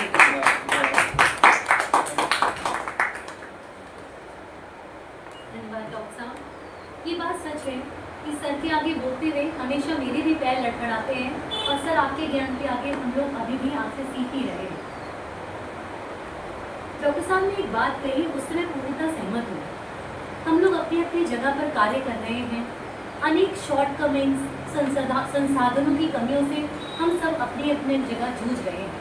वो संसाधन की कमी किसी भी प्रकार से हो सकती है, परंतु आज यहाँ संगोष्ठी में जो भी वक्तव्य मैं सुन रही हूँ, उसके बाद मुझे अंदर से यही महसूस हो रहा है कि हम इन सब कमियों को स्वीकार करते हुए निरंतर प्रतिबद्धता और संकल्पता के साथ आगे बढ़ना है, और एक बीच का रास्ता निकालते हुए अपनी स्ट्रेंथ, अपनी मजबूती को समझकर आगे बढ़ना है, और शायद संगोष्ठी का भी यही आधार है। इसी क्रम में हमारे बीच उपस्थित अपर जिला आयुर्वेदिक एवं यूनानी अधिकारी महोदय डॉक्टर अतुल नेगी जी का मैं उनसे कहूँगी कि आप अपने उद्योग से हमें अनुग्रहित करें। आयुर्वेद दिवस के उपलक्ष्य में हमारे जो विशिष्ट अतिथि हमारे डॉक्टर गुप्ता सर आए हैं, अजय गुप्ता सर आए हैं, उनका सबका अभिवादन करना चाहता हूँ। अब सालों के बाद सबको हमको सुनने को मिला है, सन 2007 और 8 के बाद करीब 16 साल के बाद हमें सबको सुनने को मिला यहाँ पे जो है। और एक जो विद्यार्थी जीवन होता है उसको हमेशा हमें आगे बना के रखना चाहिए, हमें कुछ होना चाहिए जो है। और सर ने जो हमें बताया आहार विहार के बारे में और लाइफ स्टाइल के बारे में, उसको हमें फॉलो करना चाहिए। और हमारे बीच में जो है वेलनेस सेंटर के जो है संस्थापक जो है श्री विष्णु अग्रवाल जी की हैं जो है, और उन्होंने एक वेलनेस सेंटर खोला है, और उन्होंने वहाँ पे एक MD डॉक्टर को भी रखा है, साथ में वहाँ पे कुछ पंचकर्म के जो है पंचकर्म सहायक भी है, और उन्होंने बहुत ही अच्छा सेंटर बनाया वहाँ पे जो है। तो इस प्रकार के जो उद्योगपति हैं, जो कि आप देखते होंगे कि ज़्यादातर क्या करते हैं, कोई कंपनी या फैक्ट्री होते हैं जो है, लेकिन अगर इस प्रकार के उद्योगपति अगर आयुर्वेद की फील्ड में आते हैं, वो कोई वेलनेस सेंटर खोलते हैं, तो हमारे जो है डॉक्टर्स के लिए भी एक बहुत बड़ा स्कोप मिलता है वहाँ पे एक जॉब का भी। जैसे पतंजलि जब सन 2005 के आसपास जब खुला था, तो हमारे ग्रेजुएट वहाँ पे काफ़ी जॉब करने गए थे। जो डॉक्टर्स पहले नर्सिंग होम में जॉब किया करते थे, पढ़ते वो आयुर्वेद थे, लेकिन काम क्या करते थे वो एलोपैथ का करते थे। लेकिन पतंजलि ने उनको एक बहुत बड़ा प्लेटफॉर्म दिया कि जहाँ पे वो डॉक्टर्स वहाँ पे जॉब करते हैं, और जो वहाँ पे हम सुनते हैं कि प्योर आयुर्वेद है, वहाँ पे हमें देखने को मिलता है। उन्होंने बहुत बड़ा वहाँ पे रिसर्च सेंटर भी खोला, जो देश विदेश के लोग वहाँ पे आ रहे हैं, और बहुत सी जो ऐसी बीमारियाँ जो रेयर होती हैं, जैसे हीमोफीलिया हो गया, ये इस तरह के जो रोग हो गए जो है, उन पर भी वो रिसर्च कर रहे हैं, और वहाँ पे इस तरह के पेशेंट आते हैं जो है। और मैं चाहूँगा कि जो हमारे नेक्स्ट महीने हमारी जो इस तरह की मीटिंग होगी, जो कि हमें निदेशालय से एक ऑर्डर आया है कि अब हर महीने आप जो है एमओस की एक जो है फर्स्ट वीक में जो एक आप मीटिंग रखें अपने कार्यालय में जो है।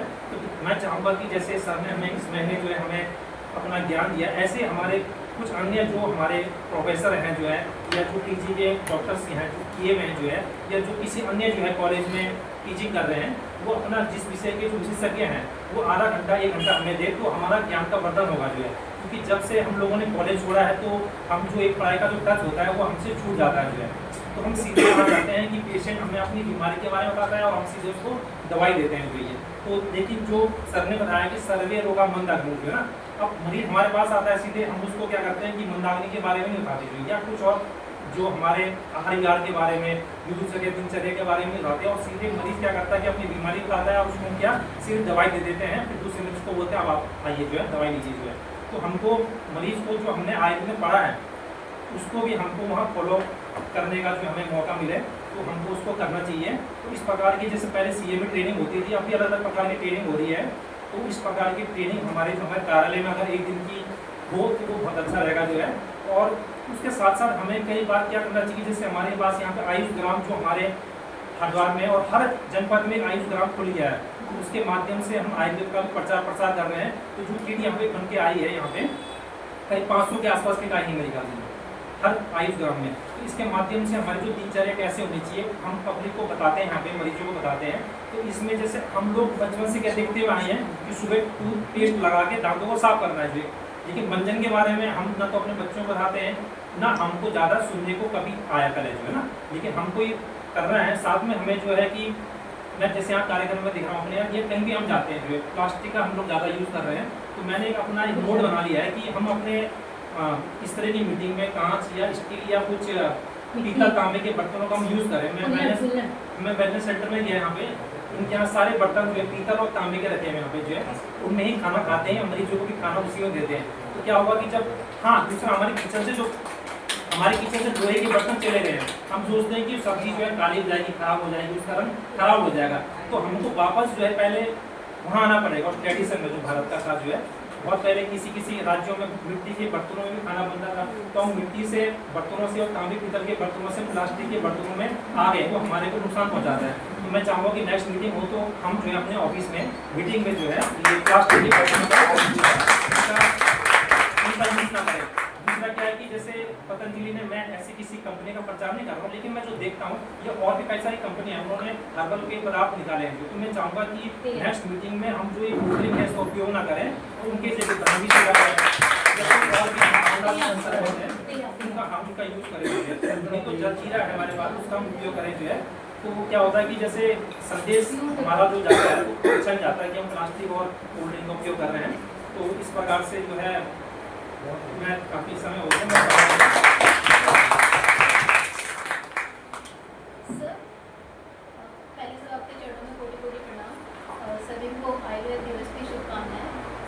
सर मेरा सिर्फ एक खाली पॉइंट है, वो ऐसा कुछ पता नहीं कितना इम्पोर्टेंट है ये नहीं पता, कि हम लोग आयुर्वेद को लेकर खूब बातें कर रहे हैं, जैसे योग दिवस भी है, लेकिन समस्या ये आती है कि जिस तरीके से फॉरेनर्स जो होते हैं वो क्या करते हैं, हमारी ही पैथी को वो पेटेंट करवा लेते हैं।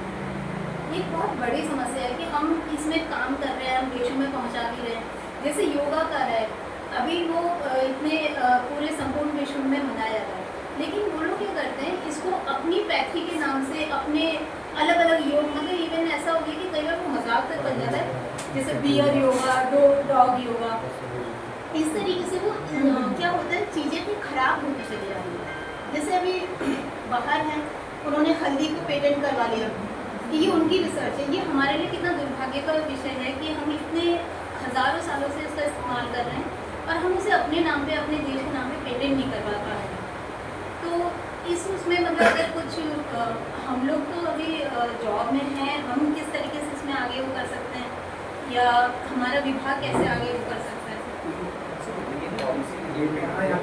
हल्दी के पेटेंट है सर, नीम के पेटेंट है, गोमूत्र के पेटेंट है, वो हल्दी का शायद वापस केस कर दिया, पेटेंट जो है ना, पेटेंट हल्दी का वापस हो गया, गिराने की हल्दी का वापस हो गया, वो क्या केस होता कर हल्दी का जो पेटेंट था उसे गवर्नमेंट ऑफ इंडिया ने चैलेंज किया था, वो रिफ्यूज हो गया। मतलब इसमें और यहाँ को भी कराया था साइड में। देखिए आपका पेशेंट जो है ना,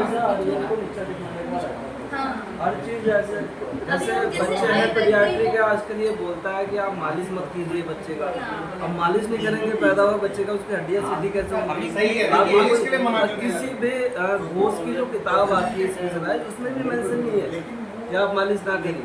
उनका हमेशा एक ट्रेड होता है कि आयुर्वेद को हमेशा पीछे दिखाया जाए जैसे और उसकी कोई भी चीजें अपने नाम से करें। आयुर्वेद को वो लोग ऑल्टरनेटिव ट्रीटमेंट के तौर पे वो नाम देते हैं, जबकि हमारा तो बेसिक ही यही है, उसको ऑल्टरनेटिव ट्रीटमेंट की उसमें तो डालना ही नहीं चाहिए। फॉरेनर्स वो यही कर रहे हैं, तो उस दिशा में मतलब हमारा आयुर्वेद किस तरीके से जो विभाग है ऊपर तक जो मंत्रालय है वो क्या काम करते हैं? ऑल्टरनेट मेडिसिन है। मैडम डॉक्यूमेंटेशन आयुर्वेद को कैसे डिफरेंशिएट ये सारी समस्या बड़ा का अच्छा बात आपने कही है। अब समय के साथ थोड़ी सोच बदली है ना। जैसे जैसे आप कॉन्फ्रेंसेस में आएंगे तो आप देखिए कि बड़ी बड़ी कॉन्फ्रेंस में जब हम लोग जाते हैं तो वहाँ मॉडर्न के डॉक्टर्स भी आते हैं, मॉडर्न के सर्जन्स भी आते हैं, और वो हमारे जो डॉक्टर्स हम लोग प्रोसीजर्स करते हैं उसमें एज ए चेयरपर्सन बैठते हैं और बड़ा अप्रिशिएट करते हैं। मान लीजिए नीम का पेटेंट हो गया है कोई चीज़ का, ये बहुत छोटी सी चीज़ है। हमें हमारी प्राइम ड्यूटी ये है कि बजाय नेगेटिव एस्पेक्ट पे देखने के एक सीधी रेखा में आप अपना काम करते रहिए, क्योंकि अब सोच बदली है। आयुष मंत्रालय एकदम अलग है। हम सबकी ये ड्यूटी है कि उस चीज़ को एक पॉजिटिव थॉट के साथ डिपेंड करें, और मैंने बताया ना कि हमें आयुर्वेद को विश्व के फ्रंट लाइन में लेकर जाए। हम ये नहीं कह रहे हैं कैसे डिफेंड करें। हमारे अंदर कुछ लोगों में कमी है कि हम अपने आप को सेकंड ग्रेड सिटीजन समझते हैं। हम सेकंड ग्रेड नहीं हैं, हम नंबर 1 हैं। पहले Ayurveda is the most secret wisdom. ये अगर आज दुनिया में चरक संहिता नहीं होती, सुश्रुत संहिता नहीं होती, तो मेडिकल साइंस जीरो होती। उन्होंने बताया नहीं 200 साल से तो आए ना कभी याद आ रहा है। तो क्योंकि हमने पूरा इतिहास पढ़ा है कि मॉडर्न पीपल जो भी काम करते हैं, चाहे वो ट्रीटमेंट हो चाहे वो सर्जरी हो, वो प्रिंसिपल्स आज भी आयुर्वेद के हैं। किसी ने एक पेटेंट ले लिया उससे कोई फर्क नहीं पड़ता। आपका घर 2 कमरे का घर है, एक ड्राइंग रूम, एक किचन है, आप सुखी आपके बगल में किसी ने बड़ी बिल्डिंग बनाई, कोई फर्क नहीं पड़ता। कि हमने ले लिया, हम अगर ले लेते देखिए हमारे यहाँ वो डॉक्यूमेंटेड है कि डॉक्टर अमरीश जी बता रहे थे कि जो हमारे शास्त्र में डॉक्यूमेंटेड होता है उसको हम, क्योंकि वो ऑलरेडी डॉक्यूमेंटेशन है, वो ऑथेंटिक है, तो उसका पेटेंट लेने का आवश्यकता ही नहीं। हमारे यहाँ जो भी रिसर्च हो रही है, जो हमारे ऑथेंटिक लिटरेचर बृहस्पति में जो औषधियाँ क्लासिकल ड्रग्स हैं, उनको आप पेटेंटेड मानिए, वो आप तो वचन है। वहाँ लिखा है नीम के ये गुण हैं, वहाँ लिखा है गिलोय के ये गुण हैं, तो वो गुण हैं और वो प्रमाणित हुए। पेटेंट के नाम पर पीछे भाग के अपने आप को निगेटिव में डालने की कोई आवश्यकता नहीं। बिल्कुल उस दृष्टिकोण को ये सोच कर ना करें कि हम इंटीग्रेटेड नहीं हैं। हम आज भी आयुर्वेद की औषधि पूरी विश्वसनीयता के साथ, हमें आयुर्वेद की विश्वसनीयता को भी आगे बढ़ाना है। एविडेंस बेस्ड का मतलब ये नहीं कि हम रोगी को पर्चा लिखेंगे और उसके बाद उसको लिटरेचर देंगे, लेकिन जो हम ड्रग यूज़ कर रहे हैं हमें पता होना चाहिए कि इसके अंदर ये प्रॉपर्टीज है। जब हमारे बच्चे रिसर्च करने के लिए जाते हैं उनको मालूम है खरीदरा में कर्कमीन है, हृदय में कर्कमीन 1 से 1.5% होती है। मैं इनको बताता हूँ, मैं महाराष्ट्र में भी गया हूँ, वहाँ एक जगह वाई गाँव है, वाई गाँव की जो ब्लैक सॉइल है वहाँ की कर्कमीन में 6 से 6.5% कर्कमीन है वहाँ के डाल। इस बार मैंने वाई गाँव से मंगवाई, एक ग्रुप में इस बैच को दुष्ट प्रणकर खाली उस हल्दी के रिसर्च करें, वो हमारे रिसर्च बन के आएगी और आने वाले समय में ये लोग उस जनरेशन को आगे बढ़ाएंगे। मान लीजिए 2-4 पेटेंट किसी जो है उससे हमारी थेरेपी में कोई असर पड़ने वाला नहीं, कोई असर नहीं पड़ेगा, है ना। हमें अपने अंदर कॉन्फिडेंस लेकर के आना पड़ेगा कि जो हम कह रहे हैं वो सही है।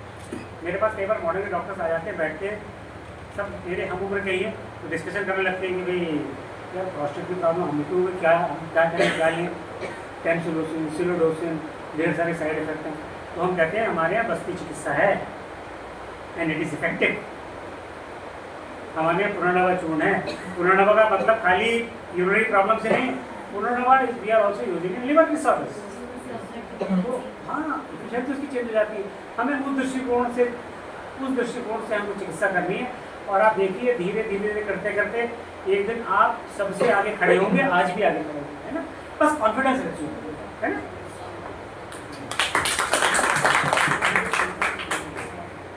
जब आगे बढ़ने का जज्बा हो, जब आगे बढ़ने का जज्बा हो तो मुश्किलें भी आसान हो जाती हैं। डॉक्टर अतुल कुमार नेगी जी, आपके वक्तव्य सुनकर जहाँ चाह है वहाँ राह है। बहुत बहुत आपका साधुवाद। आने वाले समय में क्या होगा क्या नहीं वो वक्त बताएगा, पर आपका धन्यवाद कि आपने इस प्रकार सोचा। आगे आप सभी से मैं आग्रह करती हूँ, अगर आप कोई आगे आकर अपना वक्तव्य देना चाहते हो तो। सबसे पहले सर आपको नमस्कार, और मेरे प्रिय साथियों, मैं आज आयुर्वेद दिवस पे कुछ मोटी मोटी बातों से अवगत कराना चाहूँगा। आप सभी लोग विद्वान हैं, वो इस विषय पे ज़्यादा मैं चर्चा नहीं करूँगा। तो आपको मैं ये बता देता हूँ कि आज तक WHO जो हमारा आयुर्वेद है, आयुर्वेद के बारे में कहा गया है कि चिकित्सा शास्त्री नहीं है, ये आत्मदर्शन भी है। और आज तक WHO ने आयु की परिभाषा नहीं दी है। हेल्थ की दी है, स्वास्थ्य की दी है, चिकित्सा की दी है, लेकिन आयु की डेफिनेशन केवल आयुर्वेद ही देता है। और आज आयुर्वेद दिवस के दिन इस आयु के बारे में भी चर्चा कर लेना आवश्यक है। आयुर्वेद की परिभाषा ही शुरू होती है हितायदम सुखम दुख मनुष्य हितायदम से, ठीक है, क्योंकि आत्मदर्शन है। इसमें आपका खान पीन के अलावा आपका जीवन इस लोक के अलावा परलोक में भी कैसा रहे, ये दिया गया है। और आज की डेट में हम अपना ये जो हमारा ग्रंथ है आयुर्वेद, ये धर्म से जुड़ा हुआ है ज़्यादा, लेकिन सभी लोग आज की डेट में इसको साइंटिफिक वे में लाना चाहते हैं। और साइंटिफिक वे की दिशा में लाने के लिए आज जैसे हमारा धनतेरस को आयुर्वेद दिवस मनाया जाता था, लेकिन धनतेरस क्योंकि वो भगवान से जुड़े हैं, धर्म से जुड़े हैं, तो थोड़ा अलग हटके आज 23 सितंबर को तय किया गया। इसी तरह हमारा वो योगा दिवस 21 जून को किया गया। 21 जून आपकी ग्रह नक्षत्रों के अनुसार सबसे बड़ा दिन है। 23 सितंबर 21 मार्च 2 ऐसे दिन है जिस दिन सूरज की रोशनी सीधी पड़ती है और 12-12 घंटे का दिन और रात होता है। ये इसके पीछे एक तर्क है, साइंटिफिक वे तरीके से वेद को साइंस के आधार पे स्थापित करने की चेष्टा की गई है। अब इसमें हो क्या रहा है, आज की डेट में हम भी कहीं भी जाते हैं आयुर्वेद को लेकर धर्मों से जोड़ने लगते हैं। मेरा धर्म से कोई वो नहीं है। आप जब वैज्ञानिक होंगे तो आप धर्म से थोड़ा पीछे हटते चले जाएंगे। ये अपने आप में स्वभाव है मनुष्य का। क्योंकि मैं ATI में ट्रेनिंग में गया था, तो वहाँ पे चट्टोपाध्याय की एक बुक पढ़ी मैंने। उसमें ये लिखा था कि जो हमारे देवता थे, जिसमें अश्वनी कुमार दुबे जो देवताओं के वैद्य माने जाते हैं, उनको देवांश नहीं दिया जाता था। 1/11वां हिस्सा देवांश होता था यज्ञ का। वो इसलिए नहीं दिया जाता था कि वो तर्कवादी थे, और जो तर्कवादी होगा, साइंटिफिक होगा, वो धर्म का अवलंबन नहीं करेगा। और वो सभी दिशाओं में सभी लोगों का इलाज करते थे, तो उनको अछूत भी मान लिया जाता था। अछूत मानने के कारण भी उनको देवांश नहीं दिया जाता था। ये उसमें चट्टोपाध्याय की बुक में बहुत अच्छा लिखा हुआ है। उन्होंने बहुत अच्छे से उपाध्याय जी ने डिस्क्राइब किया है कि जब आप तर्कवादी होते हैं तो आप धर्म से दूर होते चले जाते हैं। और जितने भी साइंटिस्ट हैं, अगर आप उनका वो लें, जैसे स्टीफन हॉकिंस है, तो वो कहते हैं कि वो गॉड पे विश्वास नहीं रखता था। वो बोलता था कि अगर गॉड ने यूनिवर्स को बनाया तो फिर एक सवाल उठ जाएगा कि गॉड को किसने बनाया। इसलिए वो जो भी ब्रह्मांड शक्ति है, उस ब्रह्मांड शक्ति को हमें कैश करना है। और जब आप कैश करके इस लोक से परलोक में बड़े बड़े ओहदे पर चले जाओगे, तो आप स्वयं ही परमेश्वर, जिसे बोलते हैं हमारे दर्शन में मोक्ष की प्राप्ति हो जाती है। तो एक ये सोचने का नज़रिया है। लेकिन हमारा पिछले 200 सालों से आयुर्वेद में कोई भी तरक्की नहीं हुई है, ये हमें एक्सेप्ट करना पड़ेगा। कैसे नहीं हुई है? नहीं, सुनिए सर, सुनिए, वो सब मैं बोल रहा हूँ पहले, उसके बाद आप बोलिए। तरक्की इसलिए नहीं हुई है कि हम आज तक अपने संहिता रूप में पढ़ रहे हैं। संहिता का मतलब यही होता है कि जो हमारी परंपराएं थी, कल्चर था, ट्रेडिशनल था, उसको एक सूचीबद्ध कर देना ही संहिता बोला जाता है। आज भी हम अपने को साइंस के रूप में स्थापित नहीं कर पाए हैं, जबकि वो जो उनकी किताबें हैं वो प्रमाणित है, साइंटिफिक है, डेटा पर आधारित एविडेंस है। वो बुकें पढ़ते हैं जो रिसर्च कंप्लीट हो गई है, जिनके आधार है, जिनका प्रमाण स्थापित कर दिया गया। लेकिन आज तक हमने कोई डेटा कलेक्शन करके एविडेंस के आधार पे एक बुक स्थापित नहीं करी है। इसीलिए हम आज संहिता ही पढ़ रहे हैं। संहिता का अर्थ ही होता है कि जो आपकी कल्चर ट्रेडिशनल है उसको सूचीबद्ध कर देना ही संहिता बोला जाता है। हम आज भी संहिता पढ़ते हैं, किसी की भी रिसर्च बुक नहीं है जो सब्जेक्ट के रूप में पढ़ाई जाती है। तो ये चीज़ें हमें एक्सेप्ट करना पड़ेगा। और मैंने एक चीज़ और देखा कि मैंने इमरजेंसी में लोगों को मरते हुए देखा। आजकल इमरजेंसी में वो मशीनें हैं तरह तरह की आई हैं, जैसे CPR देते हैं, उसी में मैंने देखा, पहली बार देखा था मशीन फर्स्ट टाइम, तो मुझे लगा कि यार ये तो जानबूझ के ही मार रहे हैं। उसमें नोरएड्रेनालिन जो होता है वो चल रहा था, उसको हार्ट बीट को पंप करने के लिए। एक अल्फा रिसेप्टर एगोनिस्ट जो ब्लड वेसल्स को कंस्ट्रिक्ट करे वो चल रहा था। एक एंटीबायोटिक था, एक एनाल्जेसिक, एक सेडेटिव था, और उसको लिटाए रखे थे। और उनके पास क्योंकि बीमा था 10-15 लाख का, वो बिल बनाता रहा 8-10 दिन बाद उसको लीवर का सिरोसिस था। मुझे लगा उसका ऑटोनोमस ब्रेन तो सोया पड़ा है। जो हमारे अंदर जो खुद का इलाज करने का सिस्टम है, ऑटोनोमस ब्रेन ही बताया जाता है कि सोए अवस्था में हमारा अवचेतन मन ही हमें रिपेयर करता है। ठीक है, एक ही हमारा दर्शन का एक कंसेप्ट है, हो सकता हो अलग अलग भी हो लोगों की सोच। तो क्योंकि बॉडी हमारी खुद ही रिपेयर करती है, तो सोए अवस्था में आपने तो उसका ऑटोनोमस भी सुला रखा। जब 9 दिन उसके पूरे हो गए, देखा कि भाई बीमा पूरा हो गया, उसके बाद उसका निकाल दिया। उसके बाद 1 घंटा मुश्किल से रहा, उसके बाद डेथ हो गई उसकी। उसमें उसने अलग से कुछ नहीं किया, रटाया ट्रीटमेंट उसका इमरजेंसी में चल रहा था। और मैक्सिमम मुझे ऐसा लगता है 10-20% तो इमरजेंसी में मार ही रहेंगे रटाया ट्रीटमेंट देके। तो इसमें हम क्या करें, अब हम वहाँ पे अपनी मेडिसिन अगर ऐड कराएं तो वो ऐड करना नहीं चाहता, और हमारे यहाँ इमरजेंसी है नहीं। वो हमें, आपको शायद ये मालूम ही है कि हमारे शिक्षक ने फर्स्ट टाइम 600 हर्बल मेडिसिन का डिस्क्रिप्शन दिया था, और 400 डिस्क्रिप्शन हिप्पोक्रेटस द्वारा दिया गया। लेकिन हिप्पोक्रेटस की साइंस आज कहाँ चली गई, और हमारी जो 600 वाली जो साइंस आज वो इसीलिए रुकी कि हम उसको आधुनिकता के एस्पेक्ट पर ला नहीं पाए, और ना ही अपनाना चाहते हैं हम। पुराना देश काल समय अलग था, आज का देश काल समय अलग होता जा रहा है। आज के समय में बिना मौसम के तो बारिश हो रही है। तो हमें उस आधुनिकता के इस एस्पेक्ट पर अपने आयुर्वेद को ले जाना पड़ेगा, उसके पैरामीटर स्थापित करने पड़ेंगे, और इमरजेंसी भी हमें होगी, तभी हम अपने सिद्धांतों को आधुनिक पैरामीटर पर स्थापित कर पाएंगे। ये मेरा इसमें अपना विचार रखने का था। इसी के साथ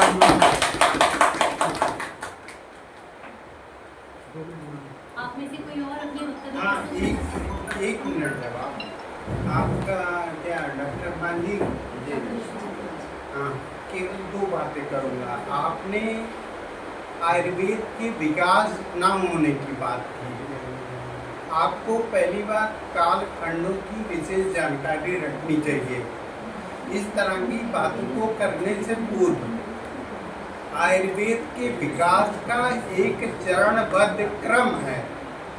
वैदिक काल, संहिता काल, निघंटु काल, उसके बाद हमारे विकास में थोड़ी सी रुकावट आई,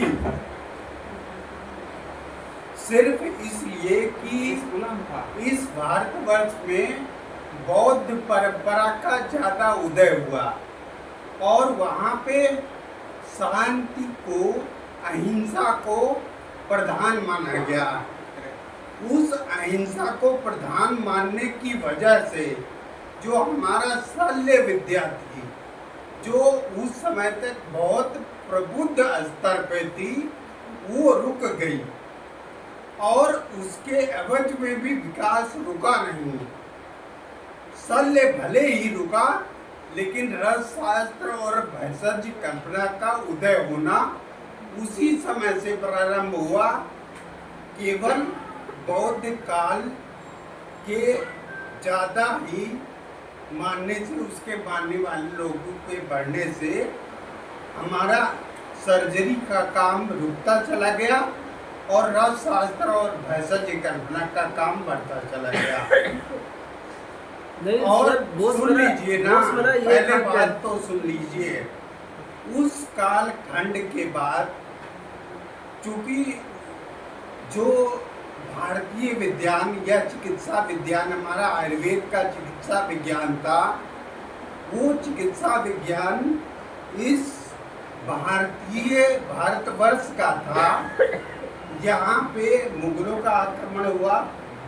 मुगलों के आक्रमण के बाद अंग्रेजों का हमारा शासन चला। मुगलों के शासन के दौरान आयुर्वेद का विकास रुक के, और उसी आयुर्वेद को यूनानी बना के यूनानी और तिब्बी का विकास उन्होंने किया। उसके बाद अंग्रेजों का शासन आया। अंग्रेजों ने आयुर्वेद यूनानी सबका विकास रोके, केवल हिप्पोक्रेटिस की विद्या को, यानी आधुनिक चिकित्सा विज्ञान को आगे बढ़ाया। ये सच्चाई है और यही इतिहास है। बॉस, मेरा कहने का मतलब ये था, एक जवाब और देता हूँ। एक मिनट, मेरा केवल कहने का मतलब इतना था कि अभी तक हमारे पास, हम लोग संहिता पढ़ते हैं।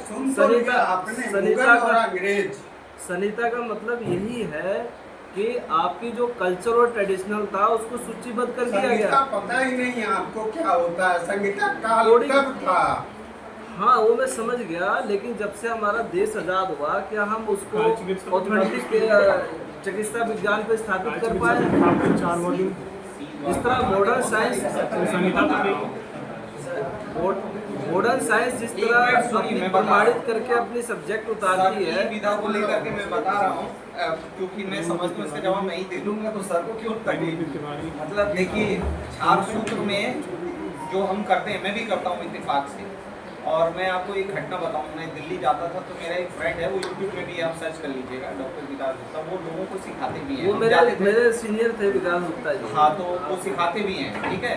तो वहाँ एलोपैथ के डॉक्टर सर्जन मियाँ बीवी आए थे हमसे क्षार सूत्र सीखने से, और देखिए क्षार सूत्र केवल सुश्रुत में लिख दिया था कि ऐसे बनना है, लेकिन फर्स्ट टाइम में मतलब जो भी है संहिता में देश पांडे जी लेकर आए ना, पांडे जी ने उस पर रिसर्च नंबर- किया, उसको क्षार सूत्र को बनाया, और हम आज इस स्टेज पे हैं कि एनोरेक्टल सर्जरीज जो है पूरी की टोटली हमने चुरा ली है उनसे। आज कोई जाता नहीं है एनोरेक्टल सर्जरी में उनके यहाँ, वो तो इतने रिलैप्स हैं। हमारे तो आप कैसे कह सकते हैं? हमारे फादर ऑफ सर्जन है वर्ल्ड लेवल पे, उनको तो उपाधि दी गई है। विकास ही तो किया ना उन्होंने उस समय प्रैक्टिकली विकास किया। हुआ ना।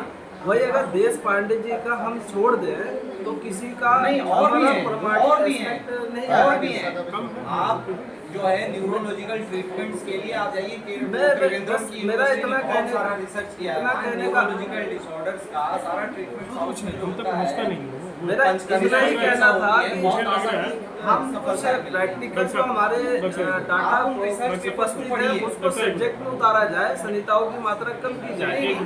आपके कहने का मतलब मैं समझ गया, आप ये चाह रहे हैं, तिवारी जी एक मिनट, मुझे नहीं लगता है मैं समझ गया आपके कहने का मतलब। आप ये चाह रहे हैं कि जैसे मुझे डिवीजन लगता है करी, कि एक प्रॉब्लम वैसे ये है ही सर, चरक वो बना दिया सब्जेक्ट जाए। होना चाहिए, वो संभव नहीं है। होना चाहिए। एक प्रॉब्लम ये है कि जो हम लोग फील्ड एमओज होते हैं, हमारे पास जो अपडेटेड या अपग्रेडेशन होते हैं या एडवांसमेंट होती है, वो जर्नल फॉर्म में या इंफॉर्मेशन फॉर्म में हमारे तक नहीं आती है। तो हमारी जो अवेयरनेस होती है वो या तो हमारे कॉलेज लेवल तक रुकी होती है या बीच में किसी जगह हम पहुँच गए। And I think this is a bigger lag. हमारे पास कुछ कम्युनिकेशन सिस्टम ऐसा होना चाहिए कि डे बाई डे जो भी रिसर्चेज हो रही हैं या उस पर जो ब्रेक थ्रू हो रहा है वो हमारे तक कंटिन्यूस पहुँचे। क्योंकि अभी मैडम का भी क्वेश्चन था वो पेटेंट को लेकर के, तो यू सी पूरा पिक्चर देखने के लायक अभी इन्फॉर्मेशन आती नहीं है। हमें थोड़ी सी कोई बता देता है, हम उस पर सोचते सोचते हैं कि मैं इनको बना लेते Image हैं। create करें। हाँ, तो वो पूरी चीज़ हमें आनी चाहिए। And this is big, I admit it, बड़ा सा लैग है, बहुत बड़ा। डे बाय हम अभी मैं कुछ दिनों पहले जर्नल सर्च कर रहा था आयुर्वेद का, कोई प्रॉपर जर्नल नहीं है अभी हमारे पास जो रूटीन में आए या डिजिटली हमें मिल जाए या हम उसे पढ़ सकें, या कोई ऐसा इन्फॉर्मेशन, कोई ऐसा साइट नहीं है जो हमें मैसेजेस में ये दिया करें। गूगल वाले हैं वो एलोपैथी के तो एक सिस्टम डेवलप किया जाना चाहिए। लेकिन मेरा ये कहना है यूनिवर्सिटीज हैं जो खूब रिसर्च एक नहीं करती है, they should come to us. एक पॉइंट ये बताना चाहूँगा, देखिए ऐसा है ना, सुनिए सुनो। जवाब दो सर। एक मिनट, वर्तमान में जो है कोई भी चिकित्सा अभी पूर्ण नहीं है। हमारे गुरु जी कहते थे कि एक मनुष्य का एक जीवन कम है एक संहिता को पढ़ने के लिए, जैसे शुष्क संहिता होता है। तो we all are under the process of learning process है। इमरजेंसी ट्रीटमेंट को आप इस वे में ना लीजिए कि वो पेशेंट को इमरजेंसी हुई तो हमने डेक्सोना लगा के उसको रिवाइव कर दिया। वो इस स्थिति में पहुंचा ही है, वो किसी मेडिसिन का हैजार्ड है। इमरजेंसी क्या होती है, हमारे ओपीडी में कई बार डॉक्टर्स खड़े रहते हैं, चक्कर खा के गिरते हैं, वो भी तो इमरजेंसी है। हम लोग उसको बिना किसी इंजेक्शन में मैनेज कर लेते हैं। मुझे याद है 2-3 साल पहले मैं त्रिपुरा से ट्रैवल कर रहा था और I was in the flight. तो मैं आगे वाली सीट पर बैठा हुआ था, त्रिपुरा से दिल्ली की फ्लाइट थी। त्रिपुरा गवर्नमेंट ने हमको एक ट्रेनिंग प्रोग्राम के लिए इनवाइट किया था और एक स्टेट गेस्ट बुलाया था। मैं था और जोशी सर के साथ। तो हम दोनों आगे वाली सीट पर बैठे हुए थे। जोशी सर उसी समय ही वेंट टू वॉशरूम, नॉर्मल मैं अपना बैठा हुआ था। तभी एयर होस्टेस आई, उसने अनाउंस किया कि there is emergency, one patient in the back seat has collapsed, she has fainted, is there any doctor in the flight? तो मैं तुरंत खड़ा हूँ, मैंने yes I am there. Joshi sir तब तक अंदर ही थे। मैं तुरंत दौड़ के पीछे पहुंचा, मैंने उससे पूछा कौन है, उनके साथ एक लड़का था, तो मेरे साथ मेरी माँ है, हम दिल्ली इनको एम्स में हमको दिखाने के लिए ले जा रहे हैं। और देखा तो पल्स गायब। तुरंत मैंने उसको हटाया, ईद वाली जो सीट थी उस पर उनको लिटाया। 2 आदमी से कहा इसके पैर ऊपर करो, एयर हॉस्टेस से तुम चॉकलेट लेके आओ, और मैंने सिर्फ थोड़ी सी मर्द चिकित्सा उसकी स्टार्ट की। और आप यकीन नहीं करेंगे, विद इन 1.5 मिनट उसने अपनी आँखें खोल दी तब तक जोशी सर भी आ गए, वो तो मर्म चिकित्सा में महारत है उनकी, और वो जो है विदिन 5 मिनट्स वो अपने बात बस सकता है।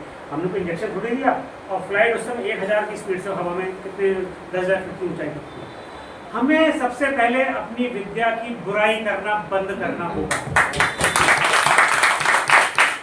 हम पूर्ण नहीं है, कई बार मुझे भी अपने मरीजों को कहना पड़ता है कि भाई देखो ऐसा है, मेरे पास इसका इलाज नहीं है, आपकी हड्डी कई जगह से टूटी हुई है, आप एक अच्छे ऑर्थोपेडिक सर्जन के पास जाओ, जो प्राइवेट में जाओगे वो आपको लूट लेगा, आप जीडी अस्पताल में जाएगा, वहाँ बड़े अच्छे हड्डी के डॉक्टर आएंगे। या आप डॉक्टर चुफाल, जब फिर चुफाल जी के पास में भेज दिया करता था। तो हम जैसा हमारी ड्यूटी ये भी है, पेशेंट को सुरक्षित हाथों में भेजें। वो आया, गिर गया, उसका एक्सरे करा लिया, वो भी इमरजेंसी का पार्ट है, उसको बता दिया कि ये मल्टीपल फ्रैक्चर है, सिंपल होता तो हम मैनिपुलेट कर देते। तो हम लोग कुछ हद तक इमरजेंसी मैनेज कर रहे हैं, हम भगवान नहीं हैं, और हम लर्निंग के प्रोसेस में। सर मैं आज ये जानना चाह रहा हूँ, सर मुझे लग रहा है we should not graduate about conflicts. हाँ, yes, मतलब पहले है हमारे पास जब मरीज आता है तो conflicts के दिमाग में mindset ना स्टेज में ही आता है, पहले तो खुद से इलाज करता है, फिर मेडिकल स्टोर से खाएगा, जब वो ठीक नहीं होगा तभी आता है डॉक्टर के आचार्य पास। शिक्षक से कहा कि बातें शुरू बेशक प्रदीप्ताकार इसी बात हर स्थिति में शास्त्र को फॉलो नहीं करना है, आपको अपनी बुद्धि लगानी है। मैं वही चीज मैं बुद्धि लगाइए वहाँ पे। ध्यान कराना चाह रहा था कि जब हमारे पास मरीज आता है इस कंडीशन में है कि हमें थोड़ी सी इमरजेंसी की जरूरत तो पड़ेगा ही, उसको अपने आयुर्वेद को स्थापित करने के लिए। अच्छा, हमारे चिकित्सा सिद्धांत में उपसेय के अंतर्गत जो 18 प्रकार के उपसेय बताए, 6 प्रकार के उपसेय बताए गए हैं, वैदिक विपरीत ये सब, उसमें एलोपैथिक का चिकित्सा कंसेप्ट है। उसमें जैसे सर ने भी ये बात बोला कि हमें अपनी युक्ति यूज करना है कि कौन सी चिकित्सा किस समय क्या करना है। वो युक्ति के लिए किताब में लिखी हुई नहीं मिलेगी, वो युक्ति एक्सपीरियंस से आती है। आज की आप डेट सोचो में कि हम ग्रंथ अपने बंद कर दें और सभी समय ये किताब मिल जाए, सारी युक्ति निकली, ऐसा संभव नहीं है। एम्स तक के हॉस्पिटल में इमरजेंसी अटेंड करने के लिए जो लोवेस्ट लेवल रेजिडेंट होगा वो ज्वाइन जो करते वहाँ हैं। पर जो वार्ड जैसे बॉय है जैसे ना, आपकी वो नॉलेज डॉक्टर बढ़ती है, आप हैंडल कर रहा है। मेरा इमरजेंसी नहीं समस्या करते। ये है Emergency कि हम is अपने exercise आयुर्वेद को आधुनिकता protocol। के पैरामीटर पर स्थापित कैसे करें ले जाके। नहीं कर रहे हैं, हमारे कर पास रहे हैं। हमारे पास जरूरत क्या है? जब तक हमारे पास इमरजेंसी ट्रीटमेंट नहीं आएगा, क्योंकि हमारे इमरजेंसी बंद है मेरे भाई हम इमरजेंसी को एसेंशियल समय की मानते हैं। अभाव है। अंत नहीं है। समय का आता ही उसी स्टेज में है ना तो मैं- आता है गलत समय है। का अभाव है, समय के अभाव को देखते हुए आज इस कार्यक्रम को यहीं पर समाप्ति देते हैं। बहुत बहुत धन्यवाद। सर वो अच्छा, प्रणाम।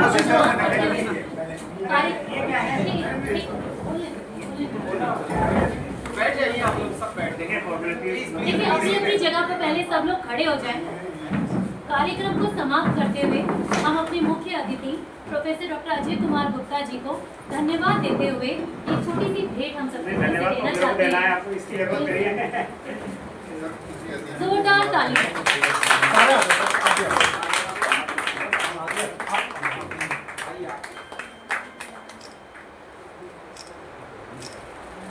और नहीं आता। बच्चों के लिए भी हाँ, बुला लेते हैं, नाम के साथ सबको बुला लेते हैं।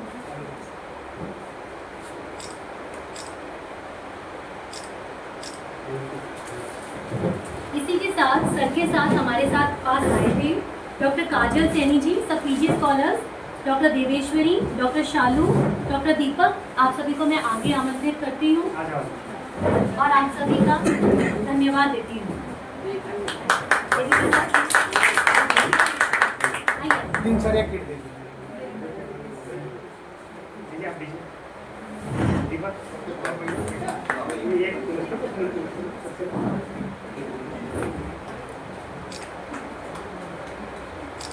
तो अब एक फोटो इससे ले लो। ये भी ये भी आ जाए।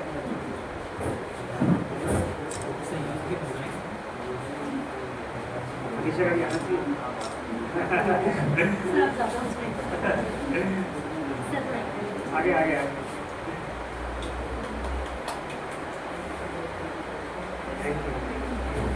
Thank you sir. दक्षिण में चलना। 1.5 घंटे 40 मिनट। बॉस को बंद कर। हाँ।